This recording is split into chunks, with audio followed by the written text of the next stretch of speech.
বাড়িতে ঢুকেছ তাই না? Answer me damn it. ভদ্রমহিলার ধমকে কেঁপে উঠল শিখা, কিন্তু কোনো উত্তর দিল না। শিখার থেকে কোনো রেসপন্স না পেয়ে ভদ্রমহিলা আবারও বলল, ড্রেসআপ দেখে তো ভালো ফ্যামিলির মনে হচ্ছে। তোমার পারিবারিক কি তোমাকে চুরি করার শিক্ষা দিয়ে বড় করেছে? কি হলো, কথা বলছো না কেন? নাকি কথা বলতে পারো না? বোবা তুমি? বোবা হয়েও চুরি বিদ্যাটা তো খুব ভালো করে শিখেছো দেখছি।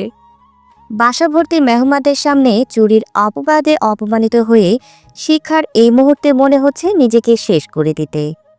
শিখা কখনো ভাবেনি এমন একটা বাজে পরিস্থিতির শিকার হতে হবে তাকে।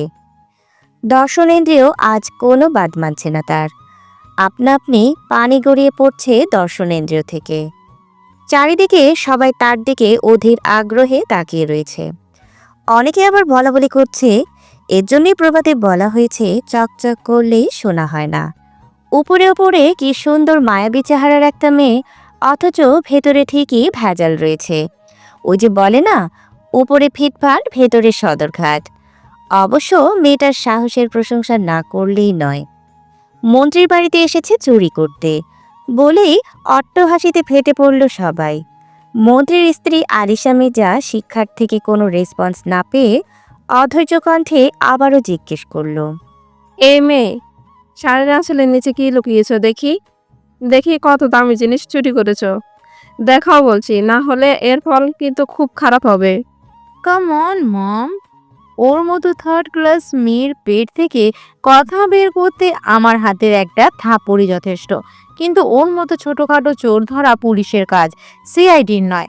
আর এই নম্রতা মির্জা কখনো ছুঁচু মেরে হাত গন্ধ করে না। আমি এক্ষুনি পুলিশকে কল করছি।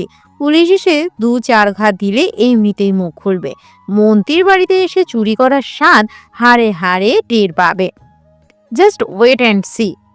বলে নম্রতা পুলিশকে কল করতে যাবে তার আগেই কোথা থেকে একজন সুদর্শন পুরুষ ছুটে এসে বলল, স্টপ নম্রতা, আই সেড স্টপ। পুলিশকে কল করার কোনো প্রয়োজন নেই। কিন্তু স্যার, ও একটা চোর। চুরির জিনিসও হাতে নাতে ধরা পড়েছে এই মেয়ে। না জানি কত দামি জিনিস চুরি করেছে যে আমাদের দেখানোরও সাহস পাচ্ছে না। আমাদের এক্ষুনি ওকে পুলিশে দিতে হবে। ও শিক্ষা, আমার cousin. Are you sure sir? তোমার কি মনে হয় আমি তোমার সাথে রসিকতা করছে? তোমার সাথে আমার রসিকতার সম্পর্ক? না মানে স্যার, আপনি তো ওর ব্যাপারে আমাকে কখনো কিছু বলেননি। আমি ওকে চিনিও না, তাই জিজ্ঞেস করলাম। তোমাকে বলার প্রয়োজন মনে করিনি, তাই বলিনি। বুঝছো তুমি? কথাটা শুনে বেশ অপমান বোধ করে নম্রতা। সে মনে মনে বলল, আপনি আমাকে কখনো বুঝলেন না সাহিত্য স্যার। আপনাকে যখন প্রথম দেখেছিলাম তখনই আমার প্রেমের ঘন্টা বেজে উঠেছিল। আপনার জ্ঞান, বুদ্ধি, বিচক্ষণতা আমাকে মুগ্ধ করেছিল। আপনার চোখে আমার সর্বনাশ দেখতে পেয়েছিলাম। আপনি সব সময় আমার মনের উঠোন জুড়ে বিরাজ করেন। বড্ড ভালোবাসি আপনাকে। আপনার কথা ভেবে আমি সুস্থ থাকতে পারি না।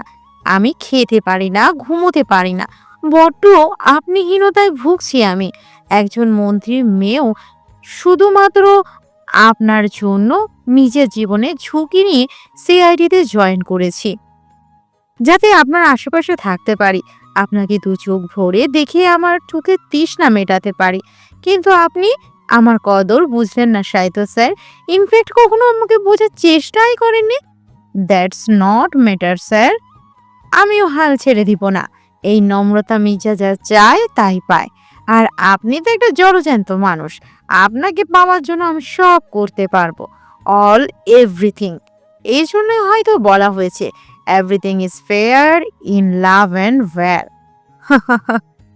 এদিকে কাজিন কথাটা শুনে মুহূর্তের মধ্যে আরেক দফা কানাঘুষা শুরু হয়ে গেল। সাহিত্য শিকদার শহরের সবার কাছে নামকরা একজন সিআইডি অফিসার নামে পরিচিত, আর একজন সিআইডি অফিসারের কাজিন কিনা একজন চোর। সবার মধ্যে আগ্রহ সৃষ্টি হয় মেয়েটা ঠিক কি চুরি করেছে দেখার জন্যে। সবার আগ্রহ দমাতে সাহিত্য এসে শিক্ষাকে বলল, আমার মা যেমন কিছু রাখলে না শিক্ষা। আমি বাবা মাকে বারবার বলেছিলাম তোকে যেন এই পার্টিতে না নিয়ে আসে, কিন্তু তারা আমার কথা শোনেনি। ঠিকই আপদ নিয়ে এসে আমার গলায় ঝুলিয়ে দিয়েছে। বাবা মা তোকে দেখে রাখার দায়িত্ব আমার উপর দিয়ে গেছিল। আমার ইমার্জেন্সি একটা কল আসে, কিছু সময়ের জন্য আমি বাইরে গিয়েছিলাম। আর এরই মধ্যে চুরির মতো একটা জঘন্য কাজ করতে পারলি তুই? কিভাবে পারলি এমনটা? এতগুলো মানুষের সামনে, ছি ছি ছি, লজ্জা আমার মাথা কাটা যাচ্ছে। একবারও আমার তোর বরাবর মান সম্মানের কথা ভেবে দেখলি না? দেখি কি চুরি করেছিস? কিছু না। আমি স্পষ্ট দেখতে পাচ্ছি তোর শাড়ির আঁচলের নিচে কিছু লুকিয়ে রাখা। কি লুকিয়ে রেখেছিস দেখে বলছি, নাহলে আমার থেকে খারাপ কেউ হবে না। অনেক জোরাজুরি করার পর শিক্ষা শাড়ির আঁচলের নিচ থেকে চুরির জিনিসটা বের করলো, যা দেখে উপস্থিত সবাই অবাকের চূড়ান্ত পর্যায়ে চলে গেল। শিক্ষার হাতে চুরির জিনিসটা দেখে স্বয়ং মন্ত্রী মহোদয় এগিয়ে এসে বলল, আরে এটা তো সিআইডি ডিপার্টমেন্টের নাম করা এসিপি রায়হান মীরের ছবি, যে কিনা আজ থেকে 10 বছর আগে তার স্ত্রী রায়হা মীর আর তার মেয়ে উষ্ণতা মীরের সাথে সব পরিবারে নিখোঁজ হয়েছিল। এত বড় একজন এসিপি নিখোঁজ হয়েছিল, অথচ আজ পর্যন্ত তার কোনো হদিশ মেলেনি। জানি ও না আদৌ সে বা তার পরিবারে কেউ জীবিত আছে কিনা। মুহূর্তের মধ্যেই সাহিত্যর কপালে চিন্তার স্পষ্ট ছাপ ফুটে ওঠে। সাহিত্য ভাবতে থাকে, শিক্ষাকে ছোটবেলা থেকে দেখছে, ওর মধ্যে চোরা স্বভাবের কোনো লক্ষণ প্রকাশ পায়নি। আমিও ভাবতে পারিনি ও এমন জঘন্য একটা কাজ করতে পারে। তাছাড়া মন্ত্রীর বাড়িতে এত দামি দামি জিনিসপত্র, ধন দৌলত, টাকা পয়সা থাকতে ও কেন একজন এসিবির ছবি চুরি করলো, যে কিনা আজ থেকে 10 বছর আগে নিখোঁজ হয়েছে।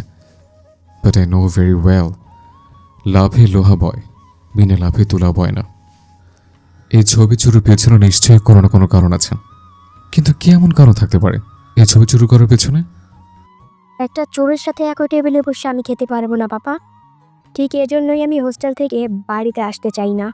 এখানে এসে সবসময় একটা বাইরের মেয়ের জন্য তোমাদের আধিক্যতা দেখতে আমার জাস্ট বিরক্ত লাগে। তুমি কাকে বাইরের মেয়ে বলছো আবৃতি? তুমি খুব ভালো করেই জানো মনে এই বাড়ির কে, আর এটাও জানো এই বাড়িতে এমনকি আমার পার্টিতে তোমাদের যেমন অধিকার রয়েছে, ঠিক তেমনই মনিরও অধিকার রয়েছে। তাই মনিকে বাইরের মেয়ে বলার আগে অন্তত একবার ভেবে নিও। এই না হলে তুমি আমার পাপা। জানো পাপা, মাঝে মাঝে আমি নিজেই নিজেকে প্রশ্ন করি, আদৌ কি আমি তোমাদের মেয়ে নাকি এই বাইরের মেয়েটা? তুমি আমার জন্মদাতা পিতা হলেও আমাকে আমার নাম ধরে ডাকো, অথচ এই মেয়েটাকে আজ পর্যন্ত তার নাম ধরে ডাকোনি। তাকে ভালোবেসে মনি বলে ডাকো। কিন্তু কেন পাপা, কেন? নাকি তুমি মমের সরলতার সুযোগ নিয়ে অন্যতার সম্পর্কে জড়িয়েছিলে, আর এই মেয়ে তারই পাপের ফসল? তার জন্য তার প্রতি তোমার এত ভালোবাসা?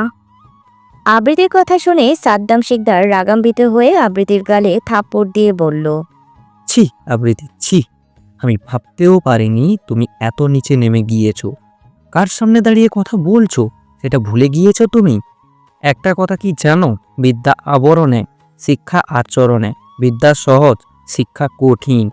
আফসোস তুমি বিদ্যা অর্জন করতে পেরেছো, তবে শিক্ষা নয়।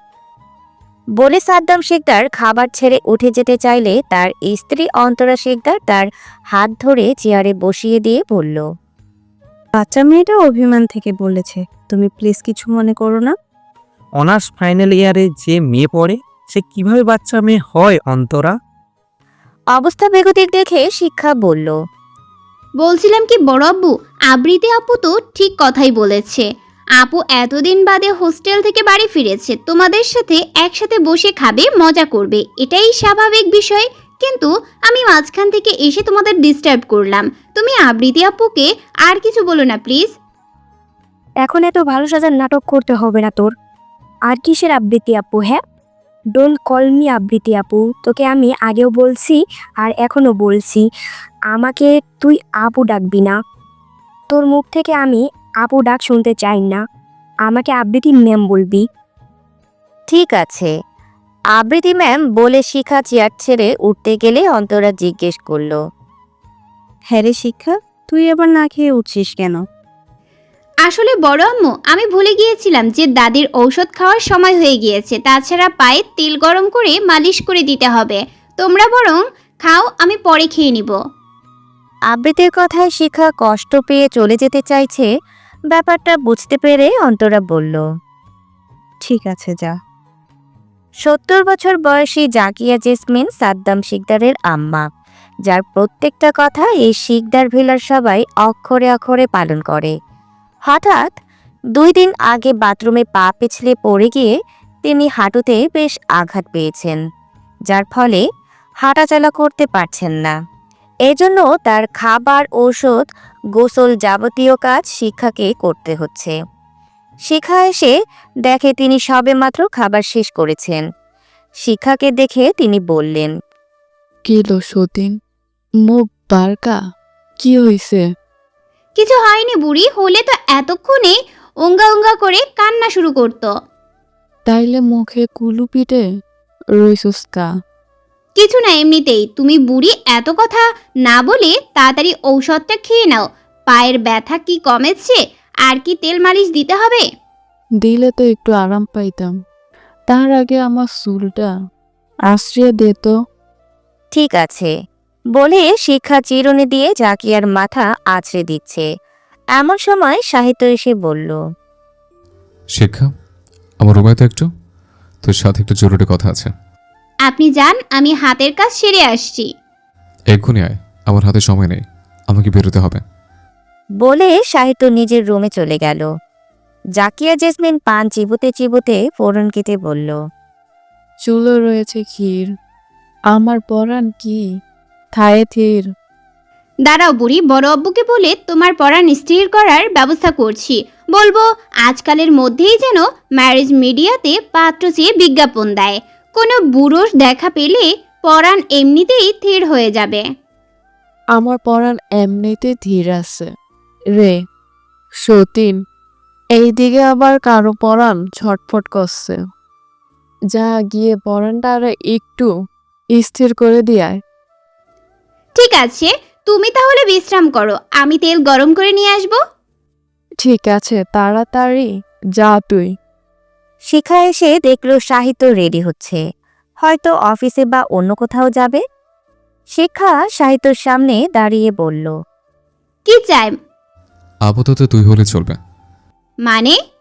সাহিত্য শিখার হাতে খাবারের প্লেট ধরিয়ে দিয়ে বলল, মানে এটাই যে এত খাবার আমি খেয়ে শেষ করতে পারিনি। আর তুই খুব ভালো করে জানিস খাবার নষ্ট করা আমি একদম পছন্দ করি না, তাই বাকি খাবারটুকু তুই খেয়ে নে। আপনার এটো খাবার খেতে আমার বয়েই গেছে। বলে শিক্ষা চলে যাওয়ার জন্য পা বাড়ানোর আগে সাহিত্য শিখার হাত ধরে বলল, খাবি না, okay done, but I want to ask you something. আমি আপনার কোনো প্রশ্নের উত্তর দিতে বাধ্য নই। That's not matter. বাধ্য কিভাবে করতে হয় সেটা সাহিত্য শিকদারের খুব ভালো করে জানা আছে। বলে সাহিত্য শিখার কোমর জড়িয়ে ধরে নিজের সাথে মিশিয়ে নিয়ে বলল, যা যা প্রশ্ন করব একদম ঠিক ঠিক উত্তর দেবে।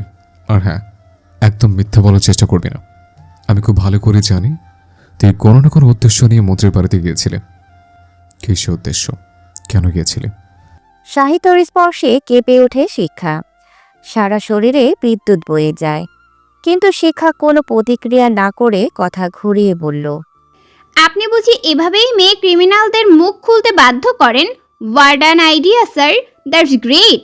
রদ দেখাও হলো আর কলা বেচাও হলো। What do you mean by রদ দেখা হলো আর গলা বাঁচা হলো? এই যে মেয়েদের সংস্পর্শ পেলেন, আবার উত্তরও পেলেন, যাকে বলে এক ঢিলে দুই পাখি মারা। তুই কিন্তু আমার কথা এড়িয়ে যাচ্ছিস শিক্ষা। তুই হয়তো ভেবেছিস কথা ঘুরিয়ে আমার থেকে ছাড়া পেয়ে যাবে, কিন্তু না। তুই যাই বলিস না কেন, আমার প্রশ্নের উত্তর না পাওয়া পর্যন্ত আমি তোকে ছাড়ছি না। আপনিও হয়তো ভেবেছেন অন্য মেয়েদের যেভাবে জড়িয়ে ধরে কথা আদায় করেন ঠিক সেভাবেই আমার থেকেও কথা আদায় করতে পারবেন, কিন্তু আপনার সেই ধারণা ভুল। লিসেন শিক্ষা, আমি মোটেও মেয়েদের জড়িয়ে ধরে কথা আদায় করি না। তাদের জন্য মেয়ে অফিসার আছে। বাই দ্য ওয়ে, আমি মেয়েদের কাছাকাছি গেলে তোরও তো সমস্যা কোথায়? তোর কি চলে? লিসেন শিক্ষা, কোথাও মনে হচ্ছে পুরো পুরো গন্ধ পাচ্ছে। ভালো টাল বাসিস নাকি আমাকে? আর বাসলেও তাড়াতাড়ি বলে দে, বিকজ সাহিত্য শিকদার কিন্তু এক পিসে আছে। সাহিত্য শিকদারকে হারালে আপনি মেয়েদের কাছাকাছি যান, মেয়েদের হাগ করেন, কিস করেন বা তাদের সাথে ইন্টিমেট হন, আপনার যা ইচ্ছা হয় করুন, বাট আই ডোন্ট কেয়ার। এতে আমার ডলার কি আছে? আর রইল ভালোবাসার কথা, আমি আপনাকে ভালোবাসবো এইটা আপনি ভাবলেন কি করে?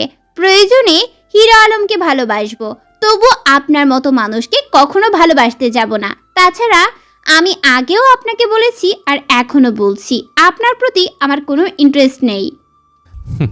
যে না চেহারা নাম রাখছে তার পেয়ারা, এমন ভাব করছে যেন তার প্রতি আমার ইন্টারেস্ট বেয়ে বেয়ে পড়ছে। আয়নাতে কখনো নিজের চেহারা দেখেছিস? শুধু ফার্মের পোলট্রি মুরগির মতো সাদা হলেই হয় না, চেহারার মধ্যে মায়া থাকা লাগে, যার দিকে তাকিয়ে এক যুগ পার করে দেওয়া যাবে। আর তোর দিকে তাকলে মনে হয় কোনো রক্ত চুষে ডাইনি আমার দিকে তাকিয়ে আছে, যে কোনো সময় ঘাড় মোটকে রক্ত চুষে খেয়ে শূন্য করে দেবে। তাছাড়া তুইও খুব ভালো করে জানিস এই সাহিত্য শিকদারের জন্য কত মেয়েরা পাগল। তুই শুধুমাত্র একটা সেলফি তোলার জন্য কত মেয়েরা ক্রাইম সিনের পাশে দাঁড়িয়ে থাকে সে সম্পর্কে তোর কোনো ধারণাই নেই। আর কোথাকার কোন ফার্মের সাদা মুরগি আসছে আমাকে ইন্টারেস্ট দেখাতে। তোর ইন্টারেস্ট ধুয়ে তুই পানি খা। পচা জিনিসের উপর বেশি মাছি ভন ভন করবে, এটাই স্বাভাবিক। কিন্তু কিছু লোক এটা বোঝে না, তারা নিজেকে বলিউডের সুপারস্টার মনে করে। শুনুন মিস্টার, আমি যদি ফার্মের সাদা পোল্ট্রি মুরগি হই তাহলে আপনিও ধলা মূলো, আর মূলো আমি ঘেন্না করি, ঘেন্না, বুঝেছেন আপনি? এসব আলতু ফালতু ল্যাঙ্গুয়েজ নিশ্চয়ই বড়ি থেকে শিখেছিস, তাই না? ওই বড়ি না জানি আর কে কে শিখিয়েছে তোকে? যাই হোক, আমি কিন্তু এখনও আমার প্রশ্নের উত্তর পাইনি। তুই কথা সে কথা বলে আমার সময় নষ্ট করেছিস। এখন ছটফট আমার প্রশ্নের উত্তর দে। শিখা কিছু বলতে যাবে তার আগে সাদ্দাম শিকদারের গলা শুনতে পেল। তিনি প্লেটে খাবার নিয়ে এসেছেন শিক্ষার জন্য। সাদ্দাম শিকদারের সাড়া পেয়ে সাহিত্য শিক্ষাকে ছেড়ে দিয়ে অফিসের উদ্দেশ্যে রওনা হলো। সাদ্দাম শিকদার শিক্ষার কাছে এসে বলল, আবৃত্তির কথায় খুব কষ্ট পেয়েছিস তাই না মনি? না না বড় আব্বু, আবৃতি আপু আমাকে বোন হিসেবে না মানলেও আমি আবৃতি আপুকে ঠিক আমার বড় বোনের মতো দেখি। আর বড় বোন হিসেবে এটুকু কথা বলার রাইট আছে তার। তুমি শুধু শুধু আপুকে এতগুলো কথা শুনিয়ে দিলে। কি দরকার ছিল এত বড় মেয়ের গায়ে হাত তোলার? আমাকে না হয় 2-4টা কথা শুনিয়েছিল, তাতে কি এমন হয়েছে শুনি? আমার কি শরীরের এক অংশ খসে পড়েছে? জানি না আমি কি এমন করেছি যার জন্য আপু আমাকে সহ্য করতে পারে না। আমি তো সবসময় আপুর মন ভালো করার চেষ্টা করি, তার সাথে মিশতে চাই। আপু সবার সাথে ভালো ব্যবহার করে, কিন্তু কোনো এক অজানা কারণে আপু আমাকে দেখতে পারে না, আমাকে তার শত্রু মনে করে। সবই তোর কপাল মনি। আর যদি ভাই ভাবি বেঁচে থাকতো তাহলে তোর এত অপমান সহ্য করতে হতো না। আচ্ছা মনি, একটা কথা বলতো, তোর কি অতিথিদের কথা কিছুই মনে পড়ে না? ভাই ভাবি, তোর বাবা মায়ের কথা? না, ইনফ্যাক্ট আমি মনে করতে চাইও না, চাই না আমার অতীত সম্পর্কে জানতে। আমি চাই না তুমি বড় আম্মু, আবৃতি আপু, দাদি, এমনকি এই শিকদার ভেলা থেকে দূরে চলে যেতে। আর সাহিত্য? সাহিত্যের কথা শুনে শিখা লজ্জা পেয়ে বলল, ধুর, তুমিও না বড় আব্বু। এত লজ্জা পেতে হবে না। খাচ্ছিস না কেন? তাড়াতাড়ি খাবার শেষ কর, এইদিকে আয়, আমি তোকে নিজে হাতে খাইয়ে দিই। খাবার গলা দিয়ে নামছে না বড় আব্বু।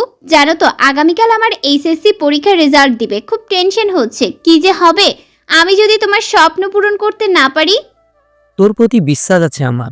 আমি জানি আমার মনি ঠিক ভালো রেজাল্ট করবে, ঠিকই আমার মুখ উজ্জ্বল করবে। আর ভালো রেজাল্ট করলে আমার পক্ষ থেকে তুই পেয়ে যাবি সারপ্রাইজ গিফট, যা তুই কল্পনাও করতে পারবি না। ও বড় আব্বু, বলো না কি সারপ্রাইজ? বোকা মেয়ে, কি সারপ্রাইজ দিব সেটা বলে দিলে কি আর সারপ্রাইজ থাকে? যখন দিব তখন দেখে নিস। এখন তাড়াতাড়ি খাবার শেষ কর, আমার অফিসে দেরি হয়ে যাচ্ছে। আমি অফিসে গেলাম। আর হ্যাঁ, আমার খেয়াল রাখিস। ঠিক আছে, সাবধানে যেও। Love you. Love you too বলে সাদ্দাম শিকদার রুম থেকে বেরিয়ে গেলেন। শিখা খাবার শেষ করে নিজের রুমে এসে বিছানার তলা থেকে একটা বাটন ফোন বের করে চুপি চুপি কোথাও ফোন দিল। অপর পাশের ব্যক্তি ফোন রিসিভ করে বলল, কি অবস্থা শিখা? সব ঠিকঠাক আছে তো? শিখা বলল, হ্যাঁ, সব কিছু আমাদের প্ল্যান মাফিক হয়েছে। কেউ সন্দেহ করেনি তো? না না, কেউ কিচ্ছু টের পায়নি। সবাই ভেবেছে আমি হয়তো মন্ত্রীর বাড়িতে ছবি চুরি করতে গিয়েছিলাম। আমার আসল উদ্দেশ্য কেউ টের পায়নি। আরে ওই এসিপি রায়হান মেয়ের না জানি কি নাম, যাকে আমি চিনিও না, কখনো দেখিনি, যার সম্পর্কে কিছু জানি না, তার ছবি কেন চুরি করতে যাব বলো তো? যাই হোক, এই লোকটার ছবি শেষ মুহূর্তে আমাকে বাঁচিয়ে দিয়েছিল, না হলে কি যে হতো আমার। মন্ত্রীর বাড়িতে সাংবাদিকও ছিল। মন্ত্রী মহোদয় আসলে অনেক দয়ালু। তিনি ব্যাপারটা নিজেদের মধ্যে সীমাবদ্ধ রেখেছেন। তা না হলে আজ হয়তো ব্রেকিং নিউজে আমার নাম আগে থাকতো। একটা কথা মনে রাখিস শিখা, তুই সিআইডি অফিসারের বাড়িতে অবস্থান করছিস। একবার যদি সাহিত্য তোকে সন্দেহ করে, তুই কিন্তু একদম শেষ হয়ে যাবি। সবসময় চোখ কান খোলা রাখবি আর সাবধানে থাকবি। হ্যাঁ হ্যাঁ, সাবধানে থাকবো, তুমি টেনশন করো না। যখন যা হয় আপডেট দিবি। ডোন্ট ওয়ারি, আমি তোমাকে সবটা জানাবো। ঠিক আছে, রাখছি, বাই। শিখা বাই বলতে যাবে তার আগেই পুরুষালী কণ্ঠ ভেসে আসলো। তুই লুকিয়ে লুকিয়ে কার সাথে কথা বলেছিস শিক্ষা? শিখা চুপ ইশারে পা দিয়ে ফোনটা খাটের নিচে লুকিয়ে মনে মনে বলে। লোকটা আমার রুমে কখন এসেছে কে জানে? লোকটা কি সব শুনে নিল নাকি? ও মাই গড, তাহলে কি আমার এতদিনের পরিশ্রম ব্যর্থ হয়ে যাবে? লোকটা জেনে যাবে আমার ব্যাপারে সবকিছু। তোকে কিছু জিজ্ঞেস করেছি আমি শিক্ষা, কার সাথে কথা বলছিস? আর তোর হাতে কি ছিল? দেখি তোর হাত দেখা। তোকে না আমার মোটের সুবিধার মনে হচ্ছে না। সত্যি করে বলতো, কে তুই? তোর আসল উদ্দেশ্য কি? কেমন আছে যার সাথে তোর লুকিয়ে লুকিয়ে কথা বলতে হচ্ছে? কই, কারো সাথে না তো। আপনি হয়তো ভুল শুনেছেন। এই যে দেখুন, আমার হাতে কিছু নেই। আপনি সিআইডি অফিসার হয়েছেন তাই বলে সবাইকে সন্দেহ করতে পারেন না। আচ্ছা ঠিক আছে, আমি ভুল শুনেছি, কিন্তু তোর চোখে মুখে তো অন্য কথা বলছে। তোর চোখে মুখে ভয়ের স্পষ্ট ছাপ ফুটে উঠেছে। ওই আপনি হুট করে কথা বলেছেন তো, তাই একটু ভয় পেয়েছি। কিন্তু তুই তোতলাতে তোতলাতে কথা বলছিস কেন? এমন তোতলাতে তোতলাতে কারা কথা বলে জানিস? যারা ক্রিমিনাল, যারা অপরাধ করে, তারা, যাদের মধ্যে ধরা পড়ার ভয় থাকে। তুই তাদের মধ্যে একজন। আমি তো আগে থেকেই তোতলা, কিন্তু সবসময় তোতলাই না, ওই মাঝে মধ্যে হয়ে যায় আর কি। কিন্তু আপনি তো অফিসে চলে গিয়েছিলেন, তাহলে এইখানে কিভাবে? কেন, আমি আসাতে তোর বুঝি অনেক সমস্যা হয়ে গেল? ও হ্যাঁ, মনে পড়েছে, আমি তো আমার নিজের সাথে নিজেই কথা বলছিলাম। আগামীকাল আমার রেজাল্ট দিবে। আমার বড় আব্বু বলেছে আমাকে ভার্সিটিতে ভর্তি করে দিবে। তো ভার্সিটিতে গেলে তো কত হ্যান্ডসাম হ্যান্ডসাম ছেলের দেখা পাবো। তাদের সামনে নিজেকে কিভাবে উপস্থাপন করব তারই প্রস্তুতি নিচ্ছিলাম। তুই কি নিজেকে বাজারের পণ্য মনে করে শিক্ষা? সাহিত্যর কথা শুনে শিখার চোখ রাঙিয়ে চিৎকার করে বলে উঠল। সাহিত্য? Keep your voice down, don't show your temper to me. উচিত কথা বলে শুনতে খারাপ লাগবে, এটাই স্বাভাবিক। তাছাড়া ভুল কিছু তো বলিনি আমি, তুই এটাই ডিজার্ভ করিস। দেখুন সাহিত্য। বাকিটা বলার আগে সাহিত্য শিখার ঠোঁটের উপর আঙুল দিয়ে বলল। নো মোর ওয়ার্ডস, তোকে একটা জিনিস দেখানোর আছে। বলে সাহিত্য ফোন বের করতেই দেখে নির্জন কল করেছে, কিন্তু তার ফোন সাইলেন্ট থাকায় সাহিত্য ঠিক পায়নি। সাহিত্য মুচকে হেসে ফোন রিসিভ করতেই ওই পাশ থেকে নির্জন বলল। কি রে শালা, বিয়ে করে বউয়ের সাথে রোমান্সে বিজি আছিস নাকি? কতবার কল করেছি, সে খেয়াল আছে তোর? বউয়ের সাথে রোমান্সে বিজি থাকলে দিন দুনিয়ার কিছু খেয়াল থাকে না বুঝি? নির্জনের কথায় চমকে উঠল সাহিত্য। সে বিয়ে করছে মানে কি? সাহিত্য কথা ঘুরিয়ে বলল। তার আগে বল, তুই আমার কোন বোনকে বিয়ে করেছিস? তোর তো দুইটা বোন, আবিত্রী আর শিক্ষা। দুইটার মধ্যে একটা হলে চলবে? তোর রুচি এত নিচে, আমি জানতাম না নির্জন। তুই খুব ভালো করে জানিস শিক্ষা আমার বোন না, ইনফ্যাক্ট আমাদের পরিবারে কেউ না। বাবা ওকে রাস্তা থেকে ঘুরে পেয়েছিল, আর তুই তাকে বিয়ে করার কথা ভাবছিস? জাস্ট রিডিং ইয়ার, ডোন্ট বি সিরিয়াস। আমার একটা জরুরি কাজ আছে, রাখছি আমি। I will call you later. এত তারা কিসের? আসল কথাই তো বলা হয়নি। এত ভনিতা না করে বলতো কে বলবি? আরও দুইটা মেয়ে খুন হয়েছে। What rubbish are you talking about? আমি যা তা বকছি না সাহিত্য, এটাই সত্যি যে আরও দুইটা মেয়ে খুন হয়েছে। আর আশ্চর্য করা বিষয় হলো, পূর্বের ন্যায় এদেরও বুক থেকে হৃৎপিণ্ড বের করে নেওয়া হয়েছে। অথচ এদের মধ্যে পূর্বে খুন হয়ে যাওয়া মেয়েদের মতো না আছে কোনো ধস্তাধস্তির চিহ্ন, আর না আছে ইন্টিমেট হবার কোনো লক্ষণ। ঘটনাস্থলের আশেপাশে হৃৎপিণ্ড চিবানোর কয়েক টুকরো পাওয়া গেছে। ভাবতেই কেমন গা গুলিয়ে বমি আসছে। একটা মানুষ ঠিক কতটা সাইকো হলে মানুষের হৃৎপিণ্ড কাঁচা চিবিয়ে খাওয়ার মতো দুঃসাহস দেখাতে পারে? এই সাইকোটা ঠান্ডা মাথার একটার পর একটা খুন করে যাচ্ছে, অথচ আমরা কিছুই করতে পারছি না। আমার চাকরির জীবনে অনেক কেস সলভ করেছি, কিন্তু এরকম রহস্যময় কেসের সাথে এই প্রথম ইনভলভ হয়েছি। বুঝতে পারছি না এই কেসের ইনভেস্টিগেশন ঠিক কোথা থেকে শুরু করব। আমার মনে হয় এসিপি স্যার না ফেরা পর্যন্ত আমরা এই কেসের ইনভেস্টিগেশন শুরু করতে পারবো। এই কেসটা বেশ জটিল ও রহস্যময়। তাছাড়া ফরেন্সিক ডক্টর সাফান মাহমুদও আমাদের কাঙ্ক্ষিত কোনো তথ্য দেয়নি। তার ভিত্তিতে আমরা এই কেসের ইনভেস্টিগেশন শুরু করব। এসিপি স্যার 2-1 দিনের মধ্যে সুইজারল্যান্ড থেকে বেরোতে ফিরবেন। এর মধ্যে আমাদের কোনো না কোনো ক্লু খুঁজে বের করতে হবে। আমার কি মনে হয় জানিস, খুনি নিশ্চয় কোনো মেয়ে। কিসের ভিত্তিতে বলছিস? খুনি একজন মেয়ে? কোনো প্রমাণ আছে তোর কাছে? Just curiosity. খুনি যদি কোনো পুরুষ হতো, নিশ্চয় এত সুন্দরী সুন্দরী মেয়েদের সাথে ইন্টিমেট হওয়া ছাড়াই তাদেরকে খুন করতো না।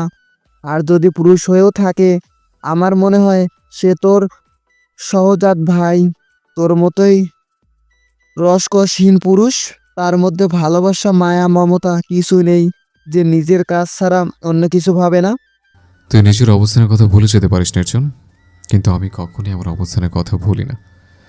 যেখানে আমার নিজের জীবনের কোনো নিশ্চয়তা নেই, আজ আছি, হয়তো কালকে নিউজ, প্রেস, মিডিয়ার সব জুড়ে সিআইডি অফিসার শাহিদ শেখদের মৃত্যুর সম্বন্ধে জর্জরিত হয়ে থাকতে পারে। আমি চাই না আমার অনিষ্টের জীবনে অন্য কাউকে জড়িয়ে তার জীবনটা নষ্ট করে দিতে। এসব প্রেম, ভালোবাসা, মায়া, মমতা আমাদের জন্য নয় নির্জন। তুই এমন ভাব করছিস যেন সারা জীবন তুই চিরকুমার থাকার পণ করেছিস। যখন নির্দিষ্ট কারোর মায়ায় পড়বি, তখন দেখবি তোর এইসব নীতি কথা ফানুস হয়ে উড়ে যাবে। তার মানে তুই কোনো ললনার মায়ে পড়েছিস, তাই তো? অবশেষে তুই বেঁচে গেলি আর। নির্জন মনে মনে বলল। ললনার মায়ায় অনেক আগেই পড়েছি। যেদিন আমি প্রথম তোদের বাড়ি গিয়েছিলাম, সেদিনটার কথা আমার আজও মনে আছে। সেদিন ছিল মেঘলা আকাশ। কোনো একটা জরুরি কাজে তোদের বাসায় আমার যেতে হয়েছিল, কিন্তু আমি জানতাম না সেই দিনটা আমার জীবনের প্রথম বয়ে নিয়ে আসবে। চেনা না জানা অপরিচিত একটা মেয়ে আমার মনের উঠোন জুড়ে বসবাস করবে। তাকে যখন প্রথম দেখেছিলাম, মনে হয়েছিল কোনো সদ্য ফোটা গোলাপ আমার সামনে দাঁড়িয়ে আছে, যেন আস্ত একটা মায়ার খনি। কারো রূপ, গুণ, জাত, বংশ দেখে নয়, নির্দিষ্ট কারো মায়ায় আটকে যাওয়ার নাম ভালোবাসা। হ্যাঁ, আমি তাকে ভালোবাসি। সে সবসময় আমার মনের উঠোন জুড়ে রয়েছে। হাজার চেষ্টা করেও তার ডাগর ডাগর চোখের চাহনি আমি ভুলতে পারি না। কেন জানি না, ভুলতে চাইলেও তার কথা বারবার মনে পড়ে। তাকে পাওয়ার জন্য আমি সব করতে পারবো।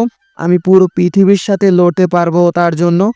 তবুও তাকে আমার থেকে দূরে সরে যেতে দিব না, কখনোই না। শিকদার ভিলায় আনন্দের হাট বসেছে।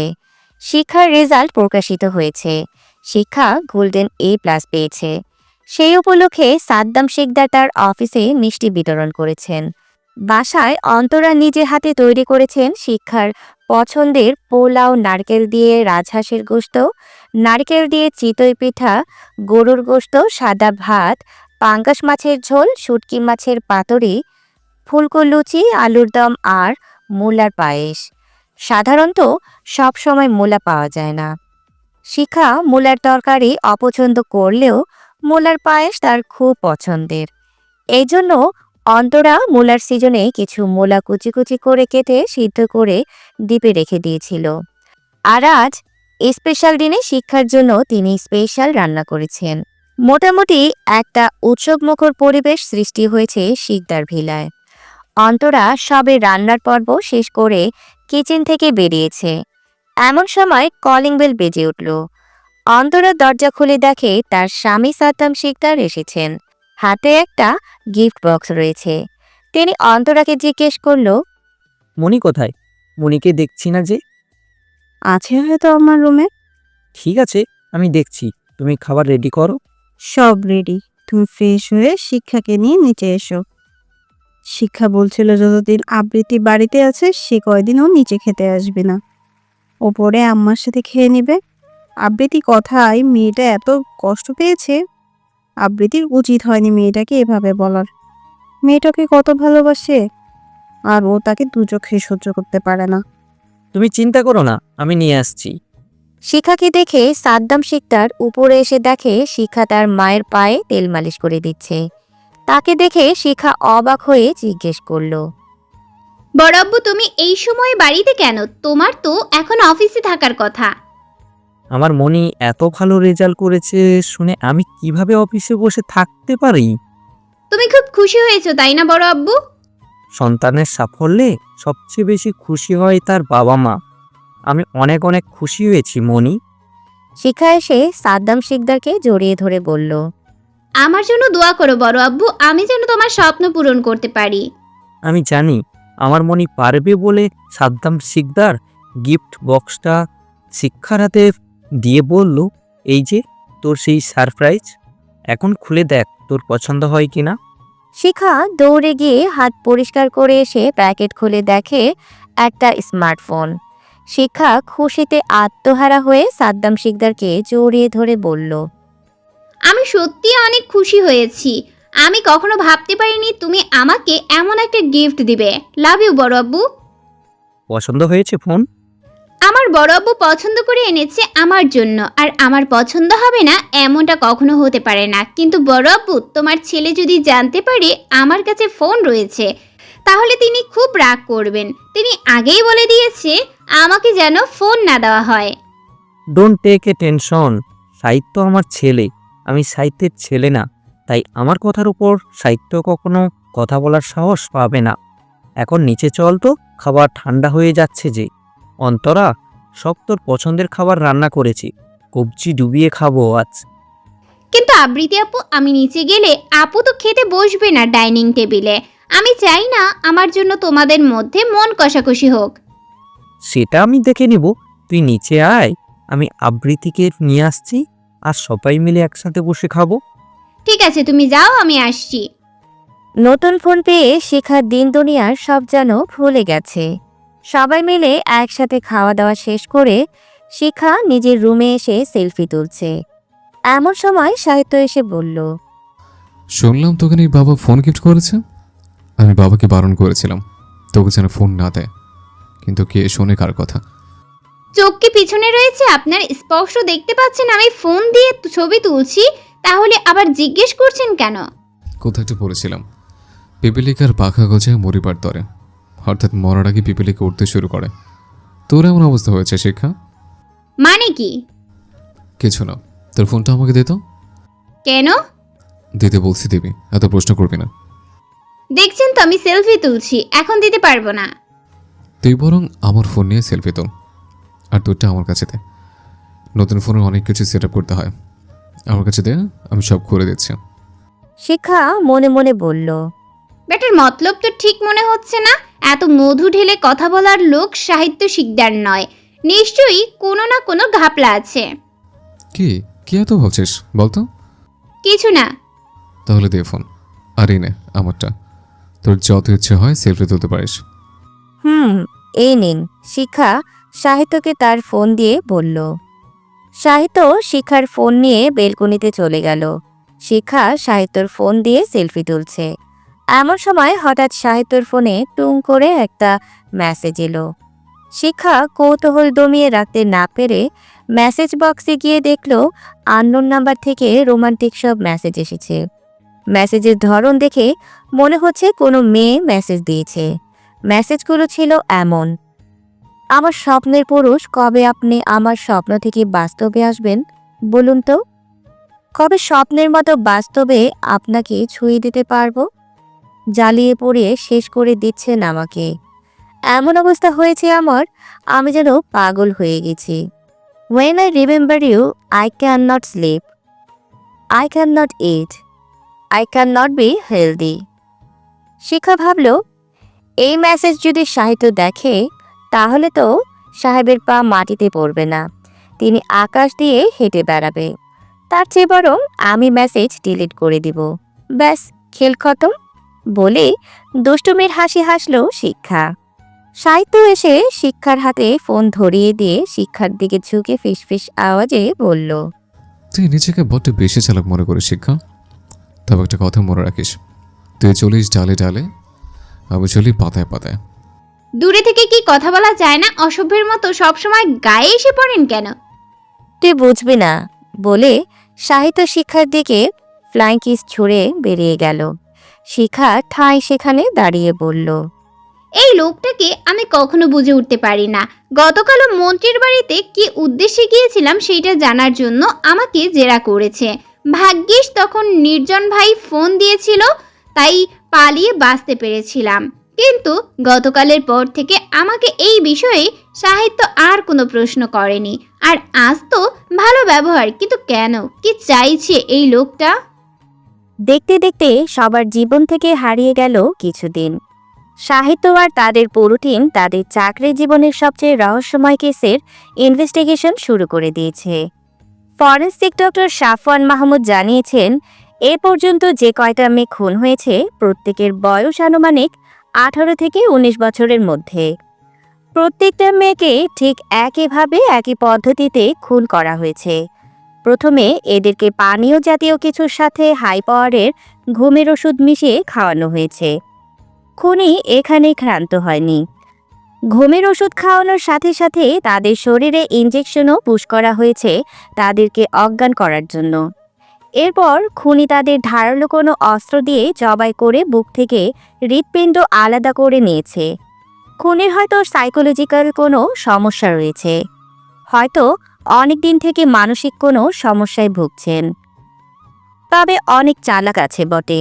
খুন করে কোনো প্রমাণ বা কোনো ফিঙ্গারপ্রিন্ট রেখে যায়নি। তবে নির্জনের মতো তারও ধারণা খুনি কোনো পুরুষ নয়, বরং একজন মহিলা। ফরেনসিক ডক্টর সাফওয়ান মাহমুদ এতটুকু তথ্য দিয়েছে তাদের টিমকে, আর বাকি তথ্য তারা জোগাড় করে নিজেদের কাজ শুরু করে দিয়েছে। ওপর মহল থেকে তাদেরকে বারবার বলা হচ্ছে যত দ্রুত সম্ভব এই কেস সলভ করতে, আর যেন কোনো নিরীহ মেয়ের প্রাণ না যায় সেদিকে খেয়াল রাখতে। আর যদি তারা না পারে তাহলে তারা যেন সিআইডির চাকরি ছেড়ে দেয়। এজন্য সবাই প্রাণপণে চেষ্টা করে যাচ্ছে যত তাড়াতাড়ি সম্ভব এই রহস্যের উদ্ঘাটন করতে। আজ শিক্ষার ভার্সিটির প্রথম দিন। তার হিসাব বিজ্ঞান সাবজেক্ট এসেছে। ভর্তির সমস্ত কার্যক্রম সাদ্দাম শিকদার নিজে করেছেন। যদিও তার ইচ্ছা ছিল শিক্ষার ভার্সিটির প্রথম দিনে সে শিক্ষার সাথে যাবে, সারাদিন একসাথে কাটাবে, কিন্তু তার জরুরি একটা কাজের জন্য শহরের বাইরে যেতে হবে। তিনি ব্রেকফাস্টের সময় আবৃতিকে বলল, দেখ মা, আমি জানি না তুই কেন মনিকে সহ্য করতে পারিস না। ওর প্রতি তোর এত রাগ কিসের? আজ থেকে মেয়েটার নতুন একটা জীবনের সূচনা হতে যাচ্ছে।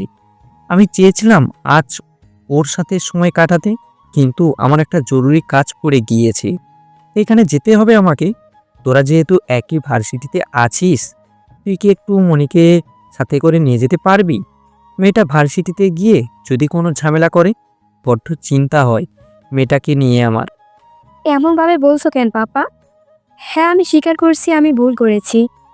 রাগের মাথায় তোমাকে অনেক বাজে কথা বলেছি, কিন্তু এর জন্য আমি সত্যি অনুতপ্ত। আমি লজ্জিত।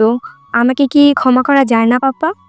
আমি যে একজন বাবা রে মা, আর বাবা মায়ের কাছে সন্তানের হাজারটা ভুলও মাফ করে দেওয়া যায়। তার মানে তুমি আমাকে ক্ষমা করে দিয়েছো? হ্যাঁ, থ্যাংক ইউ সো মাচ পাপা। তোমার মনিকে বলো 5 মিনিটের মধ্যে যেন নিচে আসে, না হলে কিন্তু আমি তাকে রেখে চলে যাব। বাইরে ড্রাইভার কাকু অপেক্ষা করছে। I have to go.